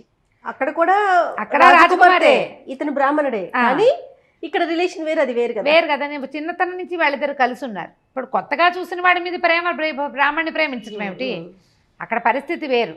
నేను ఆమెకు అన్యాయం చేయలేను, ఈవిడికి అర్థం కావట్లేదని ఈవిడ భోరుమని ఏడ్చింది. మగవేషంలో ఉన్న విజయ్ కుమార్ ఏడుపు గొంతు వినపడేసరికి గుర్తుపట్టేశాడు. విజయ, నువ్వు ఎట్లా వచ్చావు ఏమిటని ఆమె కావలించుకున్నాడు. ఒకళ్ళ సంగతిలో ఒకళ్ళు చెప్పుకుని అమ్మాయి ఏం చెప్పిందంటే, ఇంకో రకంగా నువ్వు బయటికి రాలేవు, నీ జాతకంలో 2 భార్యలు ఉన్నారని మనకు ముందే తెలుసు, సపత్ని పోరుంది నాకని మన గురువుగారు కూడా చెప్పారు. ఈ అమ్మాయి మంచిది, ఉత్తమురాలు, ఏమీ ఇబ్బంది ఉండదు, నేను ఒప్పుకుంటున్నప్పుడు నువ్వెందుకు ఆలోచిస్తావు, రాజులకు 2 భార్యలు ఉండొచ్చు, ఈ రాజ్యానికి రాజు అవుతావు, ఆ రాజ్యానికి 2 రాజ్యాలు నీ చేతిలో ఉంటాయి, నువ్వు ఒప్పుకున్నావని చెప్తా, అక్కడ ఏం ప్లాన్ చేయాలో నేను చేసుకుంటా, అమ్మాయికి ఏం చెప్పాలో, ప్రస్తుతానికి ఒప్పుకో అని ఇతన్ని ఒప్పించింది. మరి ఇక్కడి నుంచి బయటపడాలి కదా, ఇంకో దారి లేదుగా. సరే, మొత్తానికి వీడుకోలు చెప్పుకున్నారు. ఈవిడేం చేసింది, ఈ మగ వేషంలో ఉంది కదా, విజయుడి వేషంలో పోయింది, రాజకుమారి దగ్గరికి వెళ్ళింది, వసుంధరాదేవి దగ్గరికి. ఆవిడ అడిగింది, బుద్ధిమతి ఒప్పుకున్నాడా, ఆయన మనసు మారిందంటే, మారకపోవటానికి ఏముందమ్మా, మారుతుంది, కాకపోతే ఏంటంటే అతను విజయ్ కుమార్ని ప్రేమించాడు, ఆమెతో వివాహం అయ్యాక ఆమెను ఒప్పించుకుంటే నేను వివాహం చేసుకోవడానికి నాకు ఓకే అంటున్నాడు, కాబట్టి ఇప్పుడు నువ్వు చేయవలసింది ఏమిటి, విజయ్ కుమార్ని ఒప్పించుకోవాలి, అది కూడా పెద్ద కష్టమేం కాదు, నువ్వేం ప్రయత్నం చేయదు, నా విద్యార్థిని కదా, నేను కబురు చేస్తాను ఆమెను ఇక్కడికి రమ్మని, ఆమె ఇక్కడికి వస్తుంది, నువ్వు ఆమెతో మాట్లాడుకుంటా, నేను చెప్తాను, ఆమెను ఒప్పించే ప్రయత్నం నేను చేస్తా, నువ్వు ఆవిడతో మాట్లాడుకో, మీరిద్దరూ సపత్నులుగా ఉండటానికి మీకు అభ్యంతరం లేకపోతే అతను వివాహం చేసుకుంటాడు. పరమానంద భరితురాలు అయిపోయింది. పర్వాలేదు, వాళ్ళ రాజ్యంలో ఉన్నప్పుడు వాళ్ళతో ఆవిడతో ఉంటాడు, నా రాజ్యంలో ఉన్నప్పుడు నాతో ఉంటాడు, లేదా మేమిద్దరం కలిసే ఉంటాం, నాకేమీ అభ్యంతరం లేదు, కానీ నాకు బుద్ధిమతి కావాలి అంతే అనగానే ఈవిడ ఏమంది, వెంటనే విజయుడి వేషంలో ఉన్న విజయ్ కుమారి, నాకు కొంచెం సెలవిస్తే నేను నా దగ్గర పని వాళ్ళు ఉన్న వాళ్ళందరికీ జీతాలు భత్యాలు ఇచ్చి విజయ్ కుమారిని రప్పిస్తాను అని చెప్పింది. ఇప్పుడు వీళ్ళకి ఇంకోటి ఏం కావాలి, ఈవిడకి ఈ అమ్మాయికి కావాల్సింది బుద్ధిమతి బయటికి రావటమే కాదు, తన తండ్రిని జైల్లో పెట్టి విక్రమసింహుడు అనే రాజు రాజ్యాన్ని ఆక్యుపై చేస్తున్నాడు. అవును. వాడి మీద దండెత్తడానికి వీళ్ళ దగ్గర ఏ సాధనము లేదు. ఈ వసుంధరాదేవిని పట్టుకుంటే కుంతల దేశం చాలా బలమైన దేశంగా ఉంది ఇటీవల కాలంలో. ఈ సైన్యంతో పోయి తమ రాజ్యాన్ని జయించుకొచ్చుకోవచ్చు. ప్లాన్ చేసింది ఆవిడేం తెలివి తక్కువది కాదు. సరే ఏం చేసింది ఈవిడే వసుంధరాదేవికి బాయ్ బాయ్ చెప్పేసి విజయ్ కుమార్ వచ్చే ఏర్పాటు చేస్తాను, నేను వెళ్ళి మాట్లాడొస్తానని చెప్పి వెళ్ళిపోయింది బయటికి. ఇంక ఇక్కడ ఈ రాజ్యంలో లేనట్టే పని వాళ్ళతోటి వాళ్ళందరికీ ఏం చెప్పిందంటే నేను వచ్చేదాకా మీరు ఇక్కడే ఉండండి అని చెప్పింది. ముందు నుంచి వీళ్ళు మొదట ఉన్న సత్రంలో కాకుండా వేరే చోట ఉంచింది. పోయి అప్పుడప్పుడు కలిసి వస్తూ ఉండేది. సరే 2-3 రోజులు స్థిమితంగా వాళ్ళ దగ్గరే ఉంది. ఆ రోజుకి 4వ రోజున విజయ్ కుమారి పల్లకీతో సహా ఇక్కడికి వచ్చింది. ఆ పల్లకికి డబ్బులు సమస్తమైనవి వసుంధరాదేవి దగ్గర నుంచే వసూలు చేసింది. మరి తన భర్తని తనకు చేసుకోబోయేవాడిని త్యాగం చేసింది కదా. పల్లకితో వచ్చింది. ఆ తర్వాత ఏమైందో మనం వచ్చే భాగంలో తెలుసుకుందాం. తప్పకుండా రమ్మగారు. నమస్తే అండి. నమస్తే రమ్మగారు, మనం బుద్ధిమతియం ఈ సిరీస్లో ఉన్నాము. చివరికి వచ్చేసింది. అవును. విజయ్ కుమారి రాజకుమారి దగ్గర దిగింది. ఎక్కడ? పల్లకీలో. వసుంధరాదేవి దగ్గర. మొత్తం తన తాలూకు అంటే ఈవిడ ఏం చేసుకుంది, ఎట్లా ఏర్పాటు చేసింది, వసుంధరాదేవి ఇచ్చిన డబ్బుతోటే కొంతమంది జనాన్ని ఏర్పరచుకుని తను కొద్దిపాటి పరిజనంతో వచ్చినట్టుగా ఈ రాజ్యాన్ని కుంతల దేశానికి వచ్చేసింది. కుంతలపురానికి వచ్చింది. వచ్చేసరికల్లా ఈ రాజస్థానంలో ప్రవేశించింది. ఈవిడ ఆనందంగా చేతులు పట్టుకుని ఎంతో సంతోషంగా మీకు రాజకుమార్తెకి స్వాగతం చెప్తున్నాను, నేను యువరాణి మాట్లాడుకుంటే వేరేగా ఉంటుంది కదా. అప్పుడు ఇద్దరు మాట్లాడుకున్నాక ఏం చెప్పిందంటే ఈవిడ మన గురువుగారు అయినటువంటి విజయుడు ఆయన కాశీలో ఏదో పెద్ద యజ్ఞయాగాతులు జరుగుతున్నాయట, అక్కడ ఆధ్యాత్మిక ప్రసంగాలు ఇవ్వడానికి గురువుగారు అక్కడికి వెళ్ళారు, నన్ను ఇక్కడికి వెళ్ళమన్నారు అని చెప్పి. గురువుగారు లేరు. ఈవిడేమిటి మన గురువుగారి పోలికల్లో ఉంది విజయ్ కుమారి అని ఒక రవ డౌట్ వచ్చింది. ఎందుకంటే ఆవిడ స్ఫురద్రూపము, పొడుగు, విశాలమైన నేత్రాలు, ముక్కు, మూతి అవన్నీ ఉంటాయి కదా, కొంచెం పోలికగా ఉంది. కానీ గట్టిగా చేయలేకపోయింది. ఎందుకంటే ఆయన మంచి పురుష వేషంలో కనపడింది. ఈవిడ మరీ నాజుగ్గా బట్టలు గిట్లు చక్కగా రాజకుమార్తె పల్లకీల నుంచి దిగింది, సర్దుకుని సరే ఇద్దరు మాట్లాడుకున్నాక ఒకళ్ళనొకళ్ళు సంభావించుకున్నారనమాట. సంభావించుకున్నాక అప్పుడు బుద్ధిమతిని కలుసుకుందాం మనం అని చెప్పేసి ఈవిడిని అక్కడికి తీసుకెళ్ళేసరికి ఆయన ఇప్పుడే చూసినట్టుగా సినిమా ఇచ్చాడు బుద్ధిమతి. చాలా చక్కగా మాట్లాడుకుంటే అమ్మాయి ఈవిడ ఏం చెప్పిందంటే విజయ్ కుమారి, ప్రభు అంటుంది, బుద్ధిమతి నువ్వు నేను బుద్ధి అంటలేదు, ఫ్రెండ్లీగా మాట్లాడటలేదు. జీవితంలో నాకు అభ్యంతరం లేనప్పుడు మీరెందుకు అభ్యంతర పెడతారు? మన వివాహం అయ్యాకే సోదరి మన జీవితంలో ప్రవేశిస్తానంటోంది. ఆమె ఒంటరిది, తండ్రి లేడు, అన్నదమ్ముళ్ళు ఎవరు లేరు. మరి లేనప్పుడు ఆమెకి తోడుగా నిలవటం మన బాధ్యత కదా. ఆమె ఆ రోజున కనుక విచక్షణగా ప్రవర్తించి ఉండకపోతే మీకు శిక్షే పడేది ఈ పాటికి. వాళ్ళ విచక్షణగా ప్రవర్తించి ఏం చేసింది, ఇతను దొంగ కాదు అని నిర్ధారించకపోతే దొంగ పేరుతోటి అరెస్ట్ చేసి అది ఇంకో శిక్ష, ఈ పాటికి కాలు చేయి తెగ్గొట్టేయటమో ఏదో ఒకటి చేసేవాడు అని ఒప్పించింది. సరే ఆవిడ సముఖంలోనే ఆయన ఒప్పుకున్నాడు. ముందే చెప్పి పెట్టేసింది కదా. ఇంతలో ఒక దాసి పరిగెత్తుకొచ్చింది, అమ్మ విజయ్ కుమారి మీరు ఇక్కడికి వచ్చారు, మీ నాన్నగారిని జైల్లో పెట్టారు, విక్రమసింహుడు అనే రాజు మీ రాజ్యం మీద దండెత్తాడు అనగానే అయ్యో మా నాన్న పని ఇలా అయిందా, ఆల్రెడీ ఆవిడకి తెలుసు, అందుకే పారిపోయి వచ్చేసింది, నేల మీద పడిపోయింది. బుద్ధిమతి ఏడవటం మొదలుపెట్టాడు. ఆయనకు అప్పుడే తెలిసింది. బుద్ధిమతి రియల్గా ఏడుస్తున్నాడు. అయ్యో ఇప్పుడు రాజదంపతులు నన్ను ఎంతో ఆదరించారు, వాళ్ళ దయ వల్లే నేను జన్మించాను, రాజుగారు అరెస్ట్ అయ్యాడంటే మా నాన్నని ఎందుకు వదిలిపెడతారు? మా నాన్న సత్యకీర్తి, ఆయనకి కరుణాకరుడికి జిగిరి దోస్తు, వాళ్ళిద్దరు బాగా స్నేహితులు. మంత్రిని వదిలిపెట్టాడు. మంత్రి పూర్తిగా రాజుతోటి కలిసి ఉండే మంత్రి. మా తల్లిదండ్రులు ఏమయ్యారో అని ఆయన కళ్ళ నీళ్ళు పెట్టేసుకుంటాడు. ఆయనకు అసలు తెలియదు, ఇప్పుడే తెలుసుకున్నాడు. ఈవిడేమో తెలుసు, ఈవిడ నటించింది. పడిపోయేసరికల్లా ఈవిడ బెంగ పెట్టేసుకుంది. అయ్యో ఇదేమిటి వీళ్ళిద్దరూ ఒప్పుకున్నారు, పెళ్లికి ఒప్పుకుని అన్నీ ఓకే అయిన తర్వాత ఇలా కొత్తగా వచ్చింది. అక్కడి నుంచి ఆవిడకి శీతలోపచారాలు చేయించింది, ఆయన్ని ఓదార్చింది, ఈ జైల్లో నుంచి తీసుకుపోయింది అంతఃపురంలోకి. ఆవిడని ఓదార్చి, సోదరి మీరు ఏదంటే అదే చేస్తా, మీకు నా సైన్యాన్ని ఇస్తాను, మీరు వెళ్ళి ఇప్పటికిప్పుడు మీ తండ్రి గారిని రక్షించుకోండి, మీ తండ్రుల్ని రక్షించుకోండి, వాడెవడో వాడిని తోలేయండి, మన వివాహాల సంగతి తర్వాత అని చెప్పి తను రాలా. ఆవిడ వచ్చేస్తే కథ ఇంకో రకంగా ఉండేది, తెలిసిపోయేది. వీళ్ళిద్దరూ యుద్ధవీరులే. వీళ్ళకి మొత్తం సైన్యాన్ని, కుంతలపురం తాలూకు సైన్యాన్ని మొత్తాన్ని ఈ బుద్ధిమతి విజయ్ కుమారులకు అప్పచెప్పేసింది ఆవిడ వసుంధర. అబ్బా. ఆ. అప్పచెప్పేస్తారు కదా. మరి భర్త కాబోయే భర్త మరి ఇంకా కాదని ఎందుకంటే ఆయనే కదా తన రాజ్యానికి కాబోయే రాజు. దాంతో ఈ సైన్యాన్ని పుచ్చుకొని వీళ్ళు అక్కడికి వెళ్ళారు. అక్కడికి వెళ్ళి విక్రమసింహుడి మీద వాళ్ళు దండెత్తేశారన్నమాట. కుంతలపురం ఎందుకు దండెత్తి వస్తుందో అసలు అతనికి అర్థం కాల. ఆ. తన మీదకి ఎవరు రావాలి, రాజుగారి కూతురు పారిపోయింది, ఆ పిల్ల కోసం వెతుకుతున్నాడు ఆయన. వెతికి పెళ్లి చేసుకుంటానని ప్రయత్నం చేస్తున్నారు అన్ని పక్కల. ఇప్పుడు ఇప్పటిదాకా మగ వేషంలో ఉంది, ఈ రోజే కదా ఆడవేషంలో వచ్చింది, సైన్యంతో వచ్చేసింది. సైన్యంతో వచ్చేసింది. ఈ రావటం రాజ్యం మీద విరుచుకుపడ్డారు.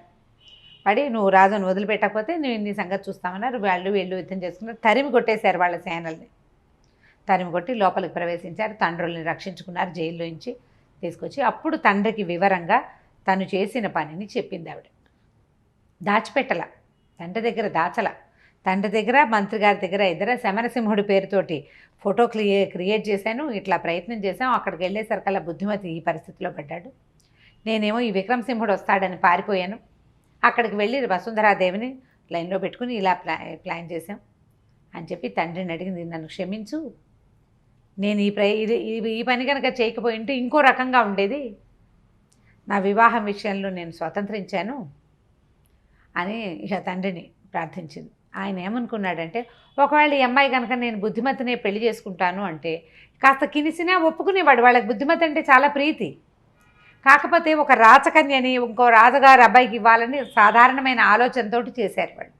దాంతో వాళ్ళు తండ్రులు కూడా క్షమించేశారు.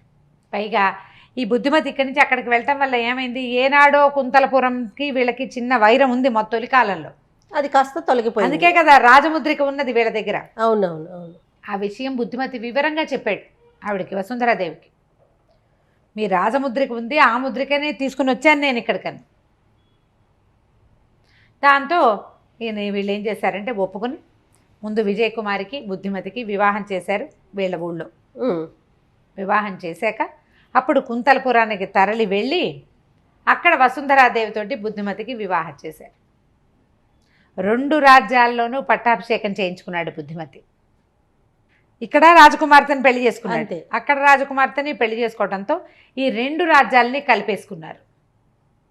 ఈ 2 రాజ్యాలకి ఒకడే రాజు. బలమైన రాజ్యం, బలమైన రాజ్యం అవుతుంది కదా. ఇంకా ఎవరు వీళ్ళ వైపు తలకాయ కూడా తిప్పి చూడరు. ఇద్దరికి చక్కగా వాళ్ళ ఇంట్లోనూ సంతానం లేదు, ఆవిడ ఒక్కతే, ఇక్కడ ఈవిడొక్కతే కదా. ఇతోధికంగా సంతానాన్ని కన్నారు. ఎక్కువ మంది పిల్లల్ని కనాలని కోరిక అన్నమాట. వాళ్ళు ఒంటరిగా పెరగటం వల్ల చాలామంది సంతానంతోటి ఎంతో కాలం ఈ 2 రాణులతోటి బుద్ధిమతి రాజ్యం చేశాడు. కథ పేరే బుద్ధిమతీయము. ఈ అమ్మాయిని ప్రేమించి ఆమె చెప్పిన ఐడియా ప్రకారం పనిచేసినందుకు ఎన్ని కష్టాలు పడ్డా చివరికి మళ్ళీ కథ సుఖాంతమే అయ్యిందనమాట. విజయం సాధించాడు. అతను ఏం చేశాడు, మొదటే కనుక వసుంధరాదేవిని పెళ్లి చేసుకోవడానికి ఒప్పుకుని ఉంటే శాశ్వతంగా విజయకుమారి వాళ్ళతోటి వైరం ఉండేది అతనికి. అంతేగా, ఆ ఒప్పుకున్నాకే ఈమెను పెళ్లి చేసుకున్నాడు. ఇప్పుడు యువరాణికైనా ఆవిడెవరినో ప్రేమించి వదిలేసి నన్ను చేసుకున్నాడు అనే విషయం తోలుస్తూనే ఉంటుంది. వీడు నన్ను మోసం చేస్తాడు అనిపిస్తుంది. వాళ్ళిద్దరినీ ఆడవాళ్ళిద్దరినీ చక్కగా సాటిస్ఫై చేశాడనమాట అతను. తెలివిగా అంటే అతని పద్ధతి అది. ఇందులో అతను తెలివితేటలు ప్రదర్శించడం కంటే కూడా అతను చక్కటి పద్ధతితోటి చేయటం వల్ల, లేకపోతే మొదటి రోజు ఆవిడ అడగగానే ఆవిడ మహాసౌందర్యవతి, ఒక రాజ్యానికి యువరాణి, ఆ యువరాణి పోతే పోయింది, దీన్ని చేసుకుంటే పోతుంది, అలా ఆలోచించారా? ఇప్పుడు ఆ బుద్ధి లేదు. అలా ఆలోచించే వాళ్ళు ఎప్పుడూ ఉన్నారు, కానీ అతను అట్లా చేయలేదు. చేయకుండా తనని నమ్మి పంపించినటువంటి విజయకుమారి మాట నిలబెట్టాడు. తనని ప్రేమించిన వసుంధరాదేవి మాటను కూడా ఒప్పుకుని ఇద్దరిని పెళ్లి చేసుకుని సంతోషంగా ఉన్నాడు. కథ కంచికి మనం ఇంటికి. సూపర్, చాలా బాగుంది రమ్మ గారు. ఈ సిరీస్ కథ చక్కగా ఉంది. ఓకే రమ్మ గారు, నమస్తే అండి. నమస్తే జయ.